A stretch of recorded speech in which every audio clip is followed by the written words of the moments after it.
Yo, what is up? What is up, guys? I hope everyone's doing well. I hope everyone's having a fantastic night. Hope everyone is enjoying themselves tonight, and enjoying their work week. We're getting to the middle of the week now, so seems like this week is going by really slow because we really want this playoff game to. We want to see what's going on here for Sunday, and yeah, man, there's a lot of shit going on, dude. It's like on top of playoffs, I was just sitting here and I was waiting the last couple days to really see if like we're going to be hearing about coaches leaving, positional coaches or something like that, coordinators trying to get head coaching jobs. And yeah, it looks like Kellen Moore is ready to have a bolster of different types of interviews coming. So it's unfortunate. It sucks. I know this. I get it. So that's where we're at. We have Dave D with the super chat first of the night. Thank you so much, man. He says, "Hope you have a great night." You too, man. You too. So I appreciate so much, man. Appreciate so much. Yeah. So it's Saints and now the Jaguars. Jaguars want to interview him, but I don't know. I think guys like Ben Johnson and Joe Brady. I think guys like that probably will get these interviews, probably will get the jobs before Kellen Moore does. Kellen Moore has been looking for a head coaching job probably since 2020, to be honest with you. He even tried getting the Eagles coaching job in 21 before we hired Nick Sirianni. So, it sucks, man. It's like you're going back to square one. I mean, thank God Fangio doesn't want to go anywhere. Thank God. Because, you have your pros and cons of having an older coach. The pros are like, hey, he could stay here. He could build something. And, he can literally have control of every layer of this defense, every free agent that we bring in, every, anybody that we draft. But, he's an older coach. How long does he have? How long does he want to stay here for? I think he'll coach for a while here, to be honest with you. I mean, he seems like he's still knows what to do, man, with this defense. So, and yeah, Jalen Hurts should be cleared by tomorrow. That's the plan. Should be cleared tomorrow. 3.5 weeks rust. I don't know. I guess we'll find out when the time comes. That time. But let me say hi to everybody in the chat. What's going on, Ian? What's going on, Deep Voice? Chris, what's going on, man? Hope you're having a good day, man. Warriors Rage, what's going on, man? Jim Rice, what's going on, dude? Pat Ryan, what's up? What is up? What is up? All right, Mike, what's going on, man? M9, yo, iconic Joey entrance. I have some new ones every year. It's going to change up. Next year will be an entirely different year. So definitely, watch out for that. What's going on, Rock? Alfredo, what's going on, man? Pat said, in case anyone isn't aware, Phillies announcer Tom McCarthy will be calling the Eagles game Sunday. Oh, that's interesting. Yeah, Fangio staying is it's just huge, man, for this team. I mean, look at the Kansas City Chiefs, okay, just as a prime example, okay? The problem with this offensive coaching staff right now is they don't keep their play calling in-house. That's the biggest problem. Like Andy Reid calls plays. Doesn't matter what coordinator is next to him, whether it's Matt Nagy, whether it's this one, whether it's that one. It doesn't matter who it is. He keeps his play calling in-house because, then you really don't have to worry about your a coordinator leaving with all the material, and I can't count on Nick to take that over, which we thought last year he would have, but he didn't. It's like this quarterback is never going to have a fucking break, man. Never going to have a break. It's unfortunate. It sucks. But with Fangio being here, this defense is going to be fantastic. I mean, he's got control over everything now, and that's great, man. The Chiefs have, what's his face? It's been there since fucking 2018, bro. They've had the same coordinator in the building the same defensive coordinator in the building for 5-6 years.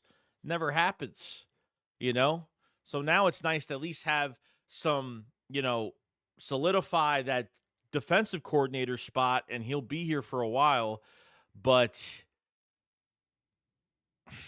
this fucking Nick can't do anything else. I don't trust him to do anything else, and that's one of the bigger problems, going forward. Dave with the super chat says, if Moore leaves, who you want as the new OC? I don't know, dude. Like, I honestly don't know. Like, I think Like, I don't even care at this point. Like, I don't even like want to think about it right now. It's just such a headache that we have to go through this yet all over again of who's going to be the OC in Philadelphia yet again. New offense. Hurts has got to learn a whole new offense yet again. I don't care if it's similar. He's got to learn new terminology. When there's a new coordinator, it's new terminology. It's new things that happen. I mean, this is ridiculous, man. Like 10's going to be like the 11th coordinator in like 8 years, and Jalen Hurts is like 8th fucking year as playing football. I mean, seriously, it's fucking insane, dude. It's insane. You know? Appreciate that super, man. What's going on, Ryan? Second chat says, why would Kellen want to go to the Jaguars anyway? Eagles are a top organization, constant payoff. Well, the thing is he's getting, it's for him, dude. Like, why do you think he goes, why do you think these coordinators go to bad teams to go rebuild a fucking team or coach a team? It's because, it's money, man. It's just money. Yeah, it's like he's in a great situation right now. Why would he want to leave? Because he's been trying to get a coaching job for the last few years, and it's a high-paying job. He gets more pay. It's money at the end of the day, too. I don't know what he cares more about. It is what it is. It is what it is. Ryan said, Joey, be positive. Every other Eagles content creator is not this depressing. Jesus Christ. Well, no, I think I'm just more realistic. I don't have to be like every other Eagles content creator. I don't give a fuck about any other Eagles content creator. I don't care what they have to say. All I care about is what I say. And if people don't like it, boom. Get out of here. Because I just don't fucking care. I just don't care. Depressing. I mean, I'm going over news for the day. This is just fucking news. If you can't handle like the news that's out there, then I don't know what to tell you. So, Dynasty, I'm sure good coordinators would be thrilled to come to Philly because all the talent we have, we would have our pick of the litter. That's what I would hope so, right? I would hope that a lot of coordinators will be available and the Eagles will be but they're picky though. The problem is like they're really picky about who they want. Like I don't think they'll take anybody. I mean, they're going to want somebody that's going to be that works with Sirianni because obviously Sirianni is going to want to like they got to work together in some scenario. And it depends. There might be some coordinators out there that want all the control. There's plenty of them out there. You know what I mean? Do these coordinators have say on players they get in free agency and the draft, blah, blah, blah. You know what I mean? So it's a lot, So, I mean, that's actually a good statement right there, Don. Very good statement down there. Leon, what's going on, man? Says Kellen Moore going nowhere. There are a lot better options out there for teams. Yeah, probably. I think like Joe Brady. I think like obviously Ben Johnson's probably going to be the big one coming out as a new head coach somewhere. So we'll see. Doctor, I think most ex-coaches' assistants come to the Eagles because the likelihood to get a. Oh yeah, I mean, if the Eagles are successful, if you go to a successful team that loses a coordinator and you're the new coordinator, yeah, most likely if you do well, you'll be pretty much in point to get another job really soon, whether it's a year to a couple years. But Jesus Christ, man, like I really like to have a coordinator here for more than a fucking year. You know what I mean? Our friends, do you think we win the Super Bowl? Howie will get Baun go since we won while he was there. I really hope he doesn't let Baun go, bro. Now he's made the Pro Bowl. Now he's like even more expensive. He might be like 20 plus mil a year. I mean, I don't know what the price is going to be on. I don't know what the price is going to be on Zack Baun, but it's going to be expensive now. Like if they let him go, like the Eagles free agency for 25 in March is literally going to be re-signs. Okay, I don't know what they're doing with Isaiah Rodgers, depending if they keep him as the number 2 or not, or they move on to somebody else. If Slay's pretty much going to get traded or retire, we need to see that news first. Mekhi Becton's got to get re-signed. That's a must right now. Okay, whatever they're doing with Josh Sweat, whatever they're doing with Milton Williams, What they're doing at the tight end position with Dallas Goedert being very injury prone the last few years. Um, Kenny G, like, is Will Shipley ready for that number 2 behind Saquon Barkley? I really liked that last preseason. Sorry, not preseason game. I really liked the last game. That was pretty much like a preseason game, seeing a lot of these guys do some good things. So I was pretty happy about it. Gobert, I believe the Eagles will offer Baun so much that he wants and ask Beck to take a pay cut for 1 year and then offer him a good contract the year after and let Williams walk. Yeah, I don't know what I mean. Realistically, Mekhi Becton, I don't think he gets like some big, like, highest paid right guard after 1 year. I don't think so. I don't think he's even going to get that type of money, to be honest. Yeah, I think he should get paid a little bit more, no doubt. I'd be shocked if Mekhi Becton doesn't re-sign in Philadelphia. The way he was crying after like a couple games ago, like, I just don't see it. I don't see him leaving this team. I just can't. He's in such a good position now from all the shit he took from the Jet fans and how the coaches really treated him in New York. This is his home, man. This is his home, you know?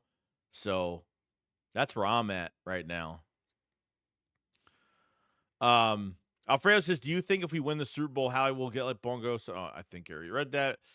Second Chance says the Patriots and Raiders both got rid of their coaches after just one bad season. More better be careful. He'll end up with Jaguars and let go if it's a bad season.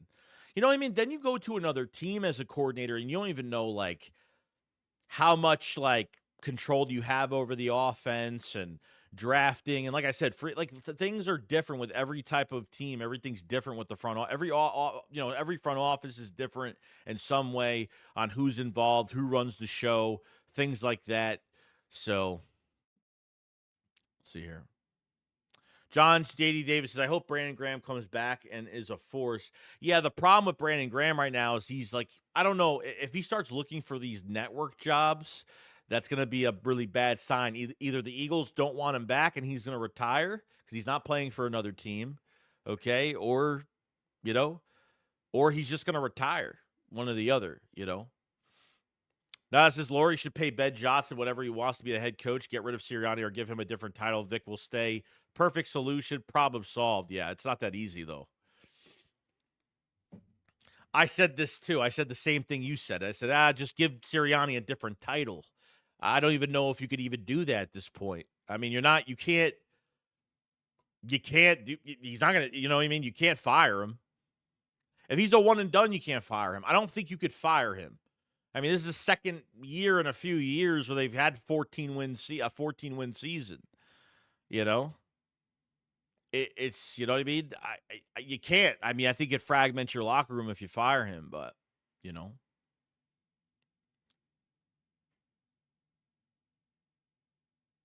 Let's see here. Alfredo says Slay said on his podcast today, if he plays another year, he wants to stay with the Eagles. So yeah, I don't blame him. Well, he should. I mean, if he's going into his last year, he should never. If you're going to the last year of your career, unless like you just want to get a Super Bowl or something like that, or you feel pretty much good about your team that you're on right now and it's pretty successful here, he probably could. But I mean, they're going to have to restructure his deal. I know he's due a lot of money next year. I know he's got one more year left on his deal, but I got to see what the money looks like. I'm not really sure. So. Spur King said if the Eagles had Reddick back and the D would be unstoppable. I don't know, dude. Reddick has been, I don't blame Reddick for what he did this past offseason because he's entitled to more money and he should be. I mean, double-digit sacks. I mean, the amount of years he's done it, and he should be getting over more than $21 million a year, I guess. I mean, at 30 years old, not from the Philadelphia Eagles. But he jumped into 8 games and has a half a sack and 3 tackles for the year? That's it. He played 8 games this year. He didn't do not much of anything. So the Eagles will get the 26th third-round pick, not the second that I was supposed to turn into,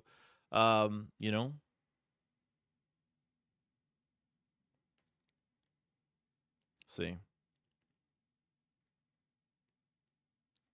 Gerber said, what do you think will be the key to beat the Packers pass or run game? I mean, realistically, even Fangio said some things about it too. They really haven't evolved. Like Green Bay since the first game really hasn't looked too different. Josh Jacobs is really the one you're going to have to stop and then contain Jordan Love and not open these run lanes up for him. I think really if you stop, I mean, look, you don't have Christian Watson, one of the most dynamic receivers that's on the field right now. And Jaden Reed's a very good wide receiver. He's pretty good. Not as good Christian Watson, but he's still very good. And they have a pretty good tight end. I think the Eagles should get some pressure, some good pressure on Jordan Love. But it really comes down to stopping that run game with Josh Jacobs. If they do that and really make them one-dimensional, I think they have a really good chance. And they've done it before. They did it when their defense wasn't really that great in the beginning of the season. Okay, when things were starting to build, when we were building our we were building our defense. You know what I mean? Like it took games to really get these guys in a good position to win football games. So we'll see. Starry Night says Jalen Carter is the key. Oh, he is the number one player. When it comes to this defense, it all starts with Jalen Carter.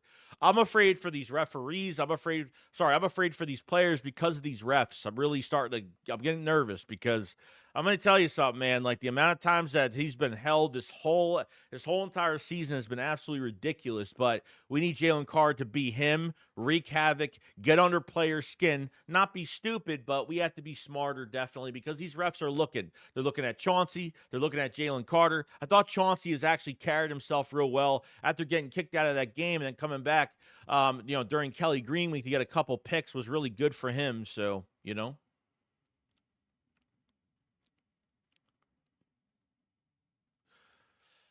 Oops. Hold on.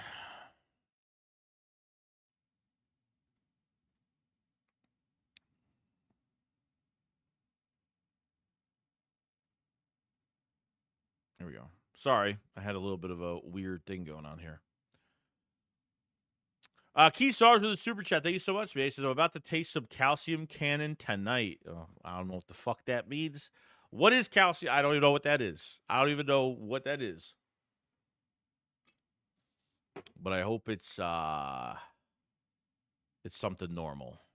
So we'll see. We'll see how that goes, bro. We'll see how that goes. This fucking thing. This thing is so annoying.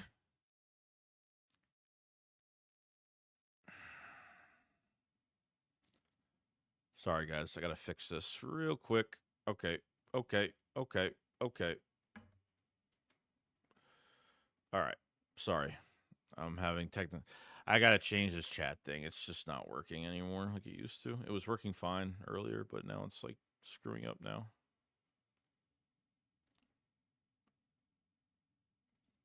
Okay.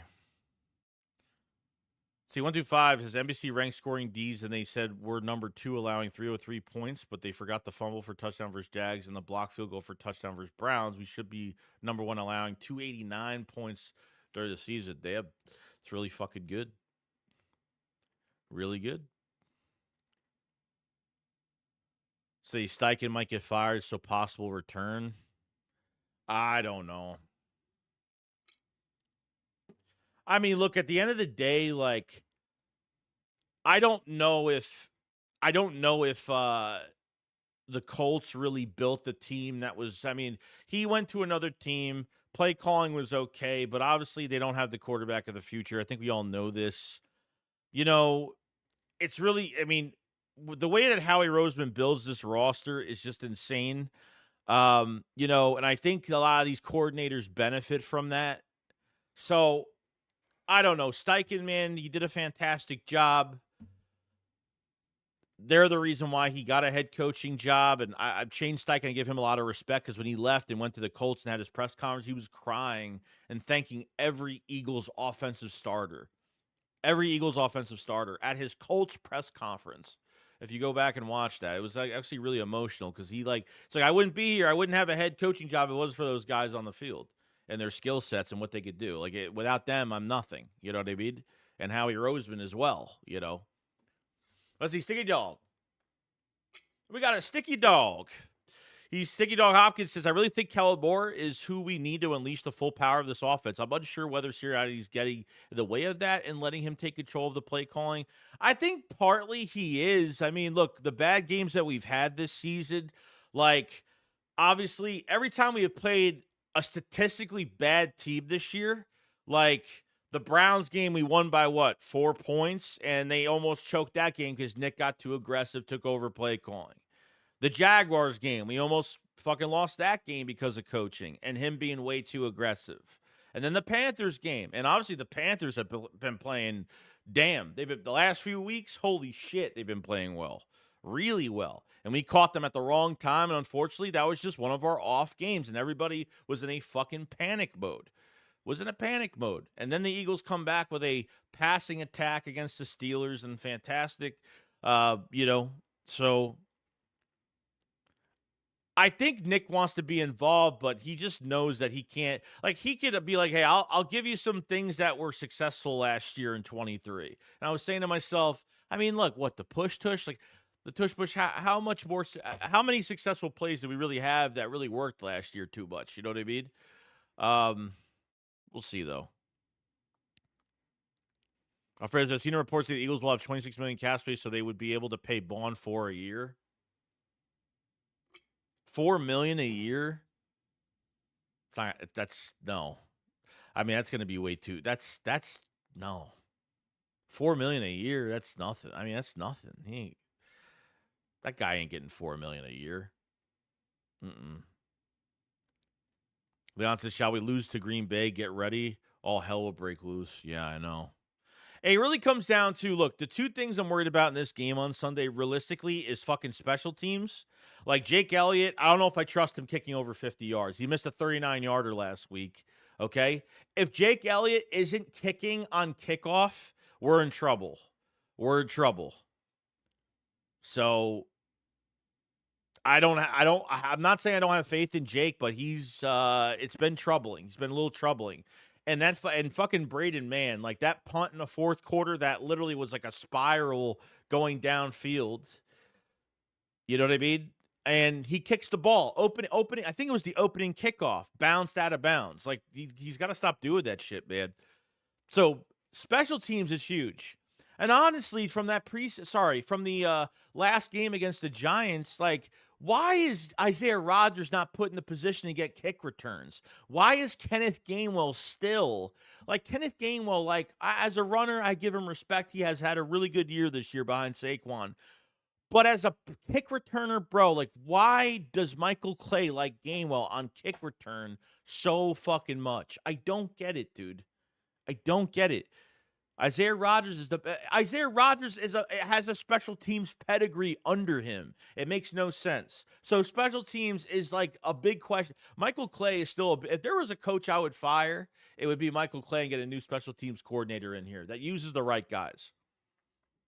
I liked how they put Jahan Dotson on the second punt return, so that was good. So at least they think very highly of him in that regard. Okay. And then secondly, it's just Jalen Hurts and the rust. If there's going to be much rust going into this game, that's really it. Really the only two things I'm really looking for. You know, the only two things I'm kind of worried about at this point. So Dave D with the super chat says Penn State or Notre Dame on Thursday. Probably Penn State, man. I feel good. Man. I'm going to get interested in a lot of players from Penn State this year.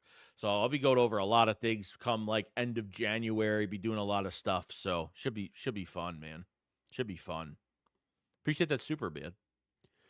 John says we need to give that Matt Ariza guy a try. Accusations against him were proved to be lies. Yeah, I know. That's what happens though. They're all lies, but then it's like his like career has been like tainted now, you know? I don't think Braden Mann's bad, but he's had some like the last couple games and spurts. He has been great. Mark Fred says, hey, Joey, what would you think about signing Rodrigo Blankenship for a kicker? He's been posting his videos of kicking every week on TikTok. Man's a really good kicker. I've never heard of him. Never. Rodrigo Blankenship? Is that even true? Really? Goldberg, I think the Eagles are going to do the same old and start slow, and then as soon as the second quarter starts, they unleash all hell, and the Packers-Eagles win 34-14. Look, man, like, I think the one thing they've done well the last few weeks, I think they've had some really strong starts. I think they really have to I think they really have to, they really have to contribute. Like they really have to do a good job. I think the Eagles have. I mean, defensively, they've been getting a lot of turnovers, and I like seeing them put the offense in good position. So we'll see what happens, man. We'll see what happens. We got Drew down with the super chat. Thank you so much, my friend. He said, "Do you think Q and Coop will struggle in the playoffs? Q been giving up big plays lately. I'm not really worried about that. I think there's been like these rookies are gonna have these moments. They're gonna hit a wall at times, and I think they have. I think Cooper DeJean hit a wall in that Panthers game on Adam Thielen. He had some issues covering him. I think he missed a tackle as well. So, I mean, I think rookies always hit their walls. I don't think you should make a big deal out of rookies. And, I mean, Q's given up some plays, sure. I mean, realistically, like, look, the second Commanders game where Terry McLaurin kind of went to go, he faked going inside, went back outside, went upfield, and Q kind of got bit on it. At the end of the day, dude, it's like players are going to get better against who they're facing, and they're going to watch a lot of tape. And usually, the second go around, players will start to just look better. Watching film and stuff. So it always happens. I don't think he's tarnished. I don't think he's playing bad right now. I think he's perfectly fine.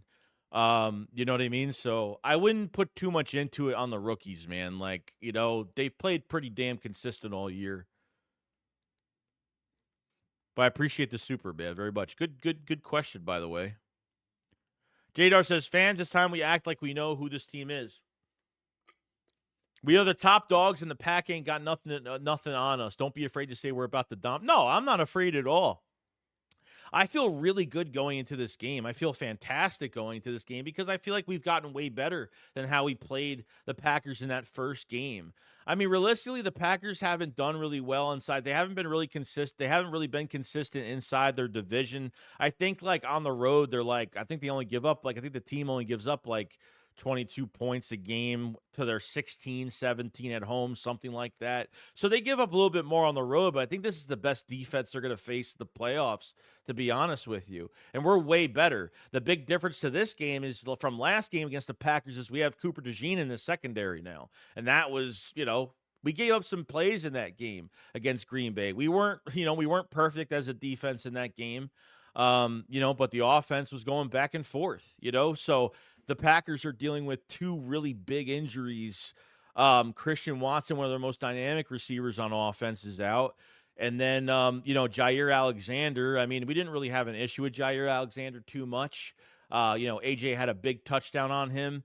But now with him not there, obviously Xavier McKinney's a really good player from the Giants. The Eagles actually almost got him in free agency after Saquon. That was really close. Before we signed Chauncey Gardner-Johnson back for 3 years. Devontae Wyatt, Kenny, what's his name? Kenny, that DT that's been in Green Bay for a while. Another good player. They have some good players on defense, but their pass defense isn't going to be even better. It's not going to be better at all. I think the Eagles will be able to run on this team, pass on this team, and get these running backs into the passing game as well. So, you know what I mean? Kenny Clark, yeah. Kenny Clark at DT. Good player. And we're home. And we're fucking home. I'm scared of Josh Jacobs or Romeo Dobbs going to this game, more specifically Romeo Dobbs, because he shows big playoff games and he'll be fired up for his boy Christian Watson. Yeah, like I said, I think Jaden Reed, I think Jalen Reed. I think he's a good receiver as well. Their tight end isn't really that bad, but we gotta get pressure, man. I think we'll be fine. We have to make Jordan Love throw. We have to contain him in the pocket, make sure we don't open up some of these run lanes. And I think we'll be good to go, man. We need to start thinking about us more than other teams because we're very good. We're very, very fucking good. So I get it, man. Rome says Carter and D-line got to set the tone early. I believe it, man. It starts with them up front, man. Or for Joey, he was the former kicker of the Colts for Georgia. He had a hip injury. They let him go. Go check him out. He's got a leg on him. Oh, the Blankenship dude. Interesting. Never heard of that guy at all. Let's see. Yo, Bad Bar, what's going on? Elias says Quay Walker and Evan Williams have been out the past couple. Isn't Evan Williams a rookie? Isn't Evan Williams the they have a rookie safety that's out, right? Right now? I thought they did. The guy that I think they drafted him, didn't they, this year? I don't know. Evan, I thought that was their starting safety, but I could be wrong. Jay says, yes, the matchups definitely are in our favor. We just can't beat ourselves. Yeah, that's really it. I mean, that's what it comes down to. Like, that's why I'm saying, like, Hurts has all this time off. Kelmore goes to a press conference and says, oh, we're not really worried about any rust or whatever. Okay, that's fine. You know what I mean? He's not going to say anything bad. He's not going to throw his quarterback under the bus. I think we all know that. So that's where we're kind of at right now, Motivational said we can't have Vic play the soft zone coverage in the playoffs. No, he's gotta tighten up. I mean, usually like they do tighten up, and then there's some scenarios where when they lost Chauncey in the Washington game, they played bend don't break, and that defense never works at all ever, because you're not going to win football games that way. They have to attack. They have to look like they're attacking, because if they're just reacting the whole entire game, you ain't going to win the game. It's going to be a long day for the Eagles if that's what they're going to do. So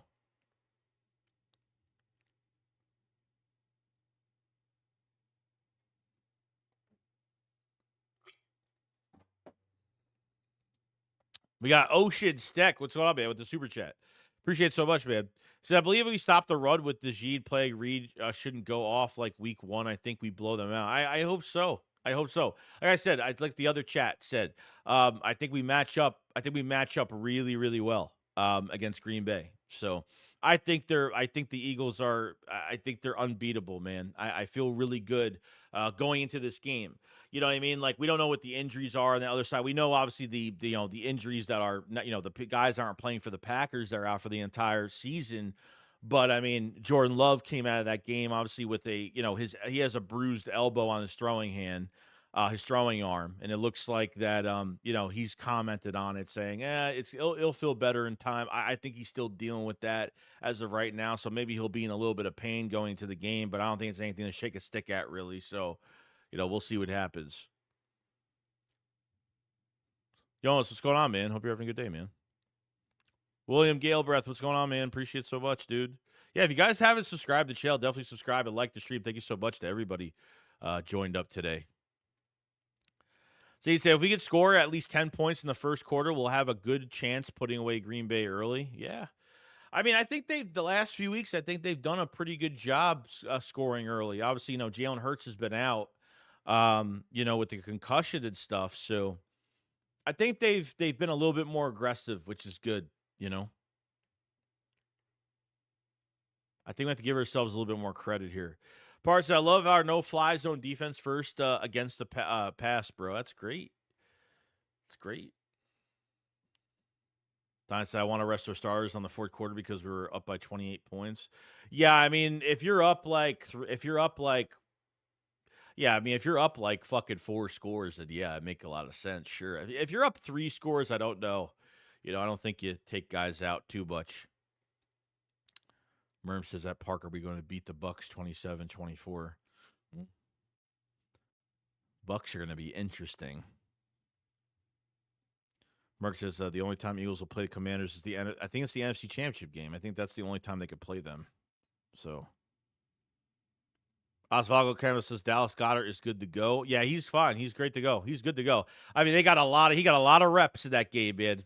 Got a lot of reps. McKee has some good targets on Dallas Goedert in that game against the Giants. So they want to give him a little bit of a heavy load pause in that game against the Giants. So he got a lot of plays that went towards his way. Go Birds says Ian Booker's released, so clear sign Hurts will be back. Yeah, he'll be back tomorrow. My guess, he'll be back tomorrow, Wednesday. He'll be cleared tomorrow, practice Thursday, practice Friday, and then obviously he'll have a walkthrough on Saturday, and boom, they'll be playing on Sunday. It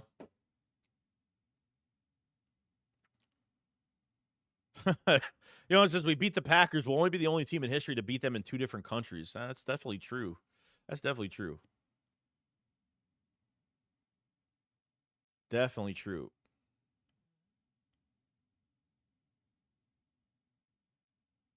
see here. Elias says, Elias says, feel good about the Bucks and cold in Philly. I feel pretty good about that. I feel pretty good. I know obviously the Buccaneers have had our number the last couple years in 3 games. But I feel very good about it. I think they'll be prepared. They're going to be way better than they were, early in the season. I mean, they were down 21-0 in the fucking first quarter. I mean, it was just horrible, you know.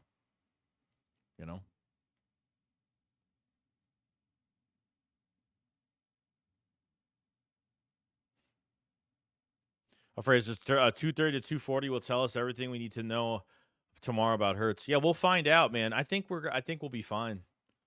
I think he'll be perfectly fine. It's not that him. It's not. I'm not worried about him not coming back. I'm just worried about all the time he's had off. That's all. Not his fault. Injuries happen, concussions happen. It is what it is. I guess it was a lot worse than expected. You know. Pat says Hurts just needs to get a practice in before they clear him by rule. I think. Okay. So they can't. They got to clear him after like one practice.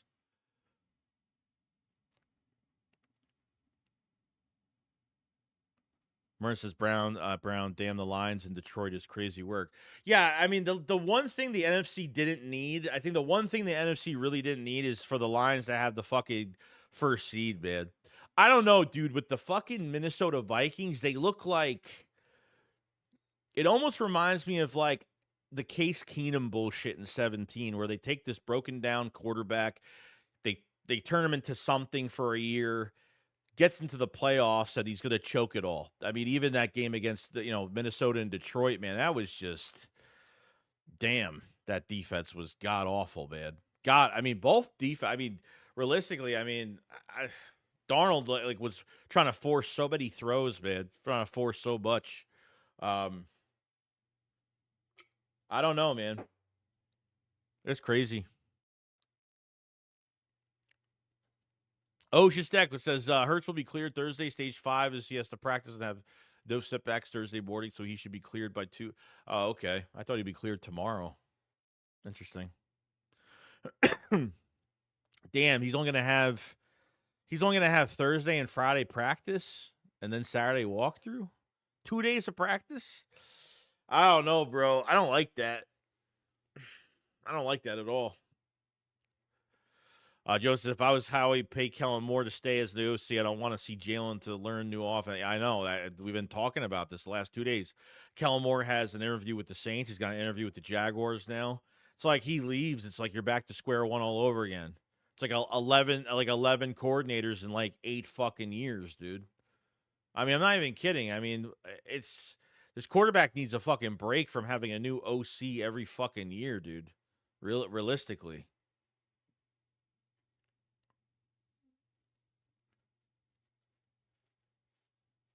Mario Arena says he's going to participate in the practice and report no symptoms the next morning. Okay.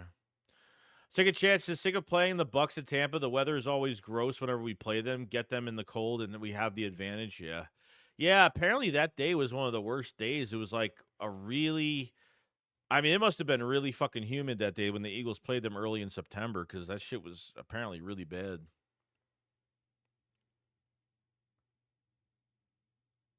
Parsons, I heard when the Bucks beat us in playoffs in 2003, it was absolutely devastating. Flavor was saying he didn't talk for days. I hope that doesn't happen this year. Bucks are a huge rival. Yeah, we need some revenge, bro. If we have the opportunity, we're gonna grab it. Joe Santos says Saquon is going to X Games mode. I'm telling you right now, bro. Like Saquon gets the rushing title. And I'm over it. Like it's fine. I don't even care about I don't care about the Eric Dickerson record anymore. I honestly don't even care about it. I haven't even really thought about it after the game and stuff. So it was fine. But he's gonna be fresh going into the playoffs, though. So that's a good thing, at least. The only bright side about not getting the record is he's gonna be more fresh. So. Oh, it's a James that could be considered blocking. We can't do shit for a higher position. Yeah, we can't. Yeah, so we can't block. So if Kellen Moore is going after a higher ranked job, they can't block it. If he's going after a coordinator job, they can block it. But that's just furthest as we kind of went into it. So you know what I mean. Elias, I think Sirianni might be doing tomfoolery with the Hurts injury status to mess with the Pat. I mean, maybe, but I don't think anything's off with the whole situation regardless. I don't think anything's off. You know what I mean? I think he'll be cleared. I think he'll be fine, but he's not gonna have that many practices under his belt before this fucking game, you know?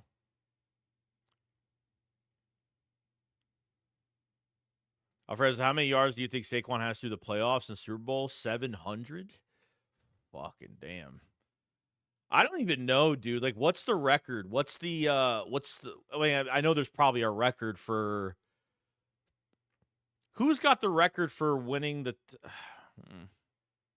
who's got the record for going 2,000 yards and winning a Super Bowl the same year? Like, what is the record over 2,000 going to the playoffs? Or by the end of by the Super Bowl and ending the season? I actually don't know. What's up, Clark? What's going on, man? How many yards do you think Saquon goes through? Let's see. Of course, what the fuck every year? Why can't we keep? Yeah, I don't know. Because Nick is fucking useless. Because Nick is useless. Nick is a tone setter. Nick is a culture setter. Like, that's it, dude. Like, that's it. Like, why do you think the fucking Kansas City Chiefs? The Kansas City Chiefs had the same DC the last 5-6 years. You know, and Andy Reid keeps his play calling in house because he's the head coach. We don't have a head coach that, you know what I mean? It sucks, dude.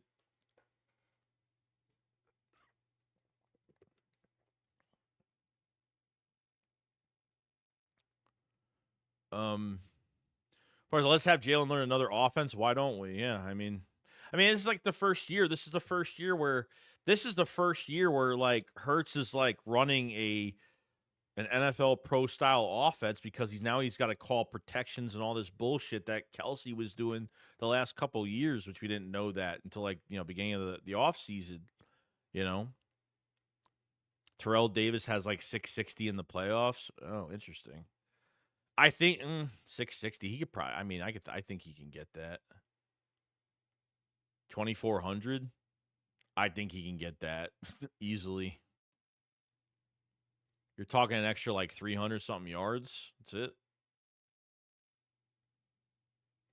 Goldbergs, if Jair Alexander is out, that means a second string corner will be on AJ and a third will be on Smitty. 120 yards, 2 touchdowns. Yeah, that's a huge loss.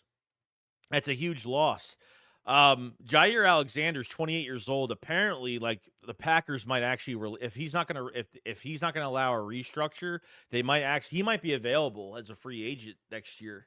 They might flat out cut him for cap space. So Jair might actually be available, next season.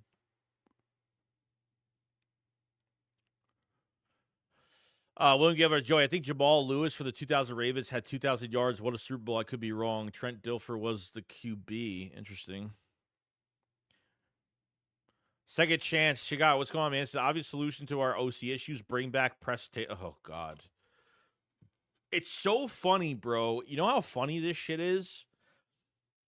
In 2000, what was it? In 2020, when Doug had that meeting with Jeffrey Lurie on what his plan was going into that next season, okay? He was going to make Press Taylor the OC, and the Eagles wanted him to go out and get some new blood in the building, and he didn't want to do that. He goes to the Jags, and he still brings Press Taylor as his OC, and look what happens. Fucking joke. Who was the dude? Remember Doug was going to make Press Taylor the OC? Who was the defensive core? Who was Jim Schwartz's right-hand man that was supposed to be the defensive coordinator for us? That he was our defensive line coach. What was his fucking name that was supposed to be he was supposed to be our new DC when in 20 going into 21. That worked with Jim Schwartz. I forgot his fucking name though. Forgot his name. Gustavo Mez says, you think the Eagles should bring back Doug Pearson? Is like, no. That shit's probably not. No. Realistically, probably not. Probably not. Not Tracy Rocker. No, that was after. I think. Not Denard. No, Denard Wilson. Fucking Denard Wilson probably should have been the DC a lot earlier. No, probably not Denard Wilson. Nah, it was a totally different. It was the defensive line coach for the Eagles. Like it was Jim Schwartz's right hand man. If I go back to one of my old videos, I could probably find out the name. I forgot his fucking name though. Gobert said Jeff Stout University produces better O linemen than Prime Bama. Probably, bro. No. Everyone's getting it wrong. I don't think any of us remember, honestly, the name. Twan says, Commander fans talking about they glad Hurt's not playing. They were more worried about the. Yeah, they're weird, man. I don't know. They're fucking weird. Matt Burke. Yes. Matt Burks. I think it was Burks or Burke. Yeah, Matt Burke was Jim Schwartz's right-hand man going into 21. He was a defensive line coach for the Eagles in 2020. And he was and Doug was supposed to promote Press Taylor, and he was supposed to promote Matt Burke. I think it was Burks or Burke, one or the other. Yeah, that is 100% right. There you go. Thank you, Jubby, for that. Yep. If I hear the name, I'll know it's the name, and that was the name. So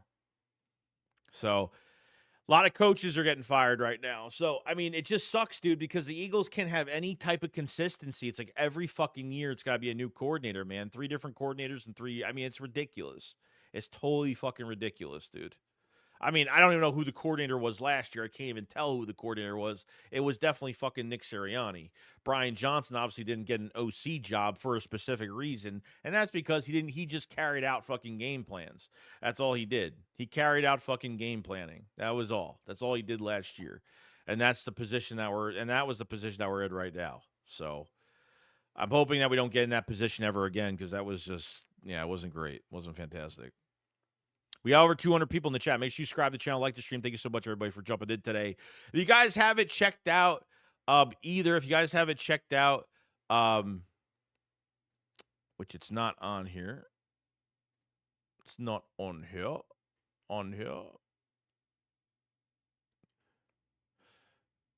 Oh, no, that's not it. Where the hell...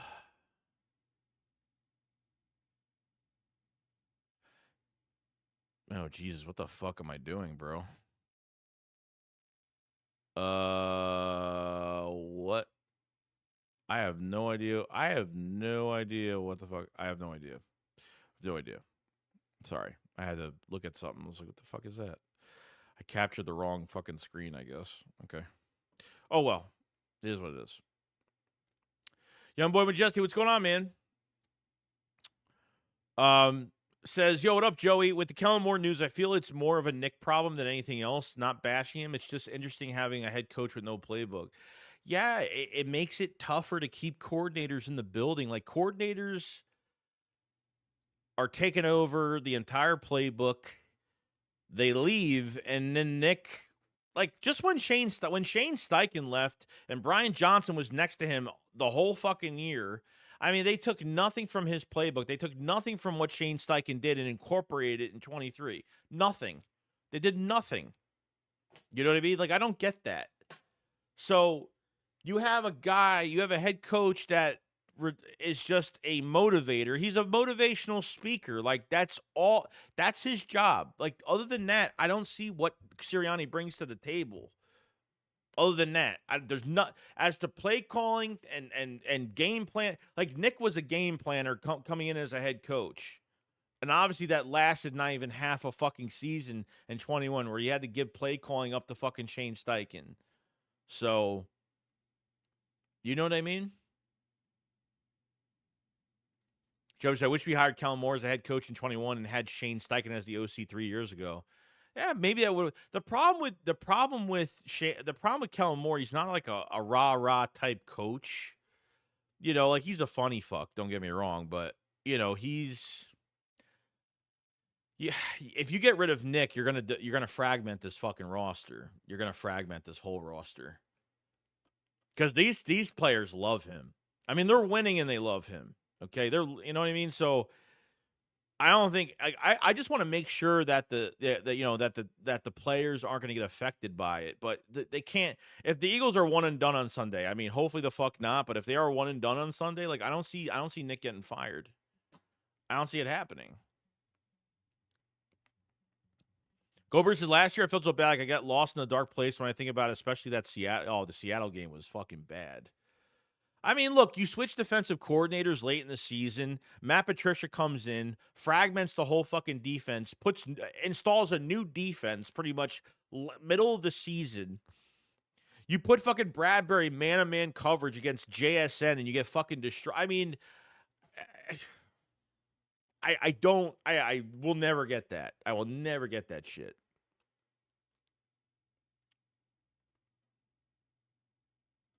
DC Trucker, what's going on, man? Appreciate the super chat so much. Says Nick is a winning coach, yet you still just bash him, and yet there are plenty of head coaches that don't call their own plays. The problem with Nick is that he brings nothing to the table when it comes to game planning.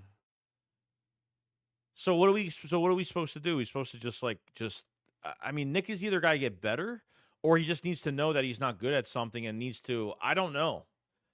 It's really hard for me because I don't need a quarterback learning a new offense every single year. I'm not bashing Nick. Like Nick can't handle fucking play calling. We've already seen it. It's not bashing, it's fucking truth. Like he doesn't, come on now. We all know Brian Johnson was a scapegoat last year. So I'm sitting here like, okay, well, the issue is the Eagles can't keep a coordinator in the building for more than a fucking year. More than a year. These other coordinators are there for two to 3 years at least. Like, there should be a new rule that if you sign on to a team, you should be there for at least 2 fucking years. I don't know. I guess they don't do that in case things really get sour and then you feel like you have to fire somebody, then fine. But they got to keep a coordinator in the building for more than a year.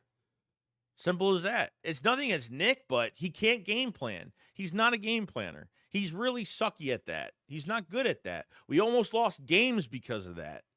I'm not putting him down for what he's done, but he can't game plan. He can't call plays. Simple as that. Appreciate the super, by the way, DC. Maury said, I don't understand it with some of these coordinators. He knows I don't think he's a fit to be a head coach. He doesn't have the dog mentality, and what I mean by that is he doesn't look like well, yeah, I mean, he's not, like I said, he's not Kellen Moore's not a rah-rah type coach. He's just not. Like, I'm not saying he can't be a head coach, but he's going to be like a Todd Bowles, very quiet, very, not probably as quiet, but, is there flame under that fucking passive aggressive, that passive fucking look that he has? I don't know. I have no idea, man.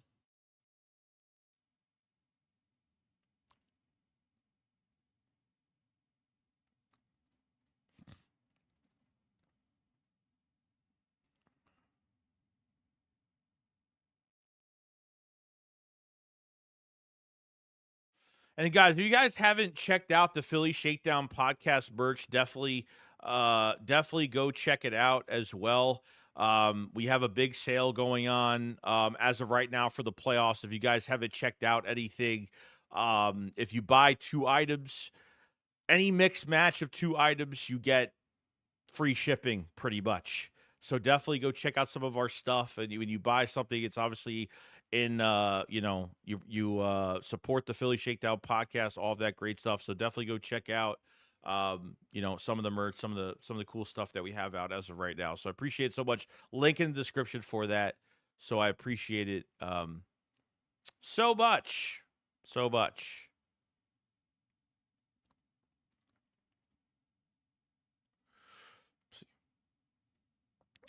So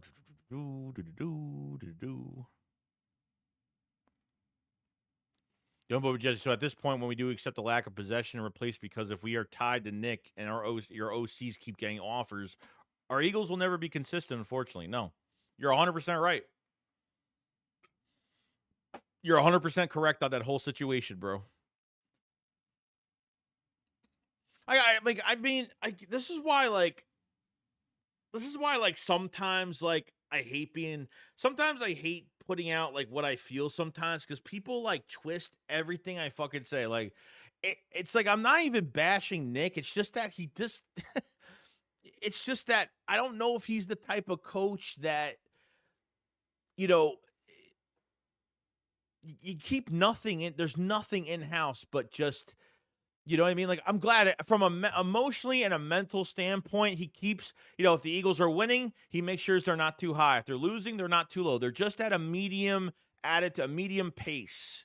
Like, at a, you know what I mean? That's where, like, he's very favored, but other than that, it's just, Charles says we are an OC factory. Yeah. Forget the QB factory. We're an OC factory. Now, Charles said Nick doesn't have a job. That's why he always he's butting in, like when the boss just lingers and hovers. The boss is hovering over people at work. There, he's like, "Oh, what are you doing?" "Oh, I'm working on this." He's like, "Okay." that's how I feel he is.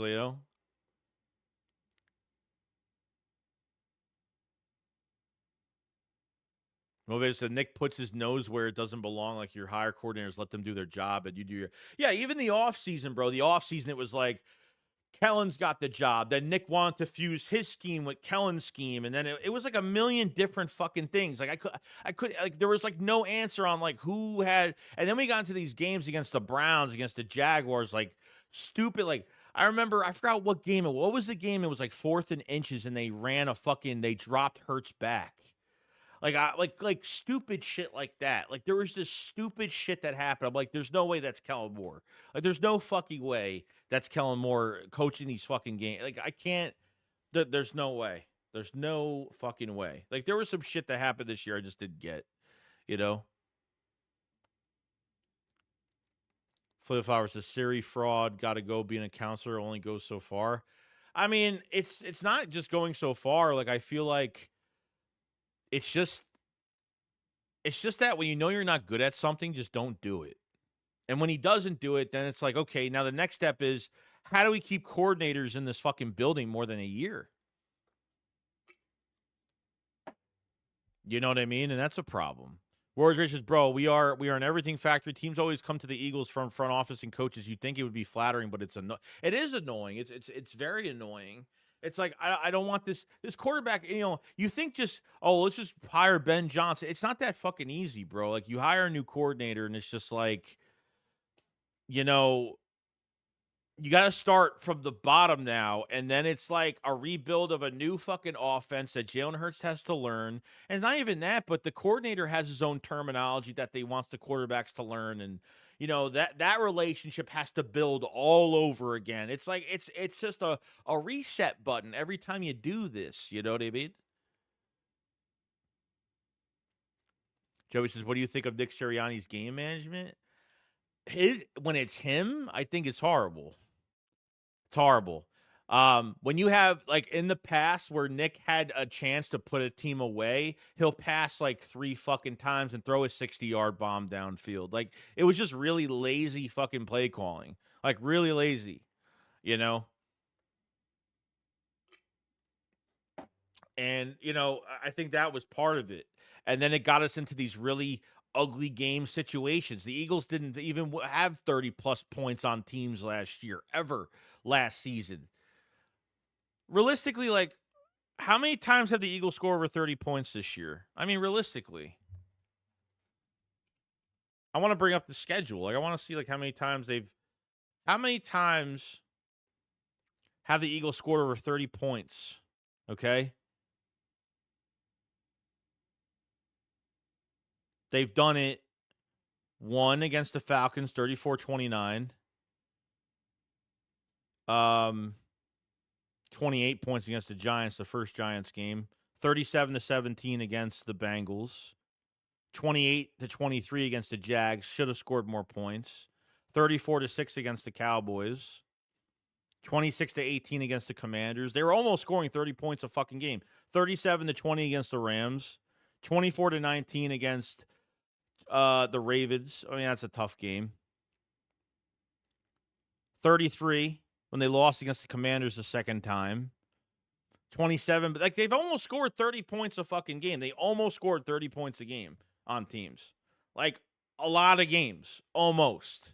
We had no games last year 30 plus points ever. You know what I mean? It's fucking crazy, bro. It's crazy shit.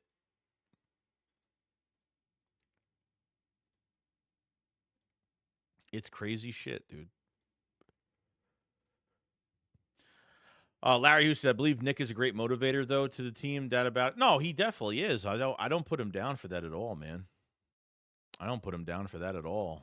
That's great. That's fantastic. Can't complain about that.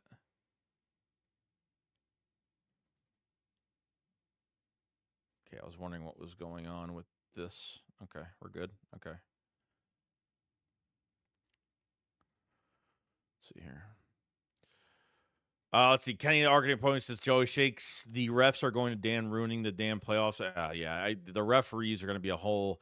They're going to fuck. I mean, not even just us, dude. Like, you know how many games they're going to fuck up in the playoffs? It's going to be bad, dude. It's going to be bad.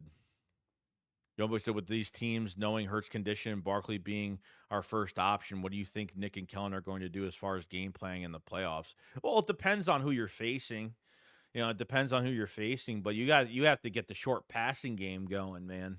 The short passing game, if they're playing off, you dump it.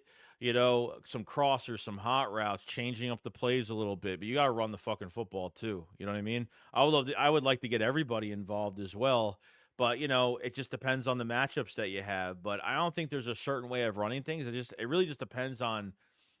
It really depends on your matchups, depends on injuries, because guys in the playoffs will get hurt sometimes. So, and what key matchups do you really look at during these games? So we'll see.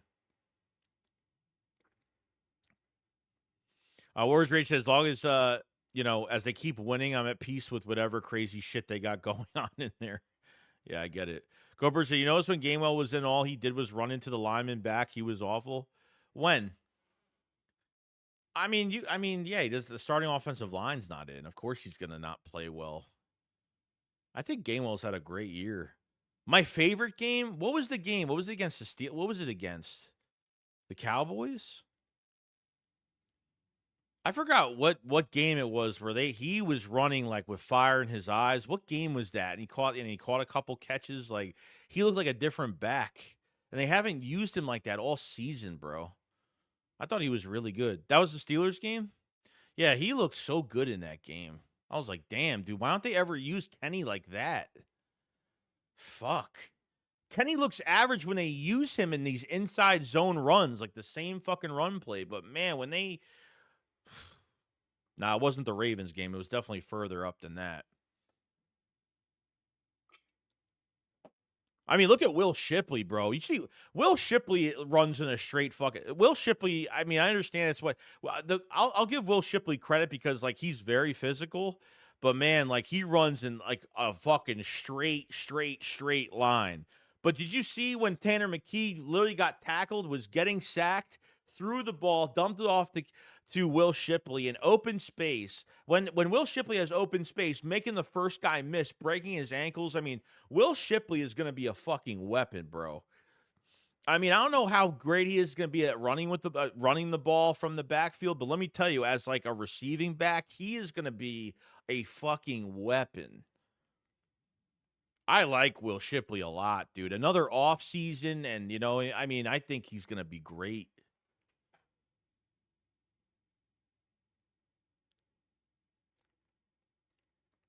So do we say like, do we wait until Kenneth Gainwell gets his ribs back to normal 100% to see if he is the actual third stringer, or do you think like Tanner McKee should be like the backup? I think Tanner might be the backup, bro. I got to give it to Kenny Pickett in that fucking game, though. Like, with broken ribs, dude, I got to give him credit. Like, he played tough in that game. He played really tough. And I understand why Fangio likes Trisha McCollum over Sidney Brown. Like, Sidney Brown, like, his coverage is so much better, but man, I respect that his physicality is there, but man, he's reckless when he tries to tackle somebody. Totally fucking reckless.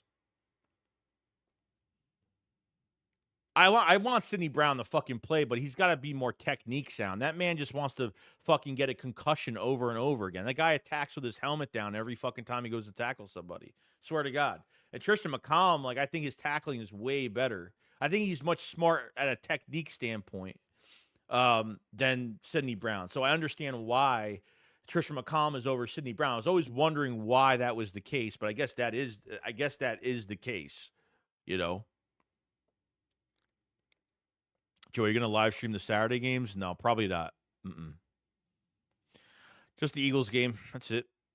I got work. I have to work. I have a 9 to 5 on Saturday. I have to work this Saturday, so I work 2 jobs, bro. I'm too busy. I'm trying to buy a house right now. I'm like all over the place. So Adam with the super chat. Thank you so much, man. Appreciate it so much. Says, I'm worried, but I think we got this game, man. Do you think Jalen will play? Heard people say fire Nick. If we are one and done, what do you think? Yeah, so there was reports from Jay Glazer. I forgot who the fuck it was that put out that report. If the Eagles are one and done, then they're going to fire Nick. I don't believe that. I think that's a bunch of bullshit.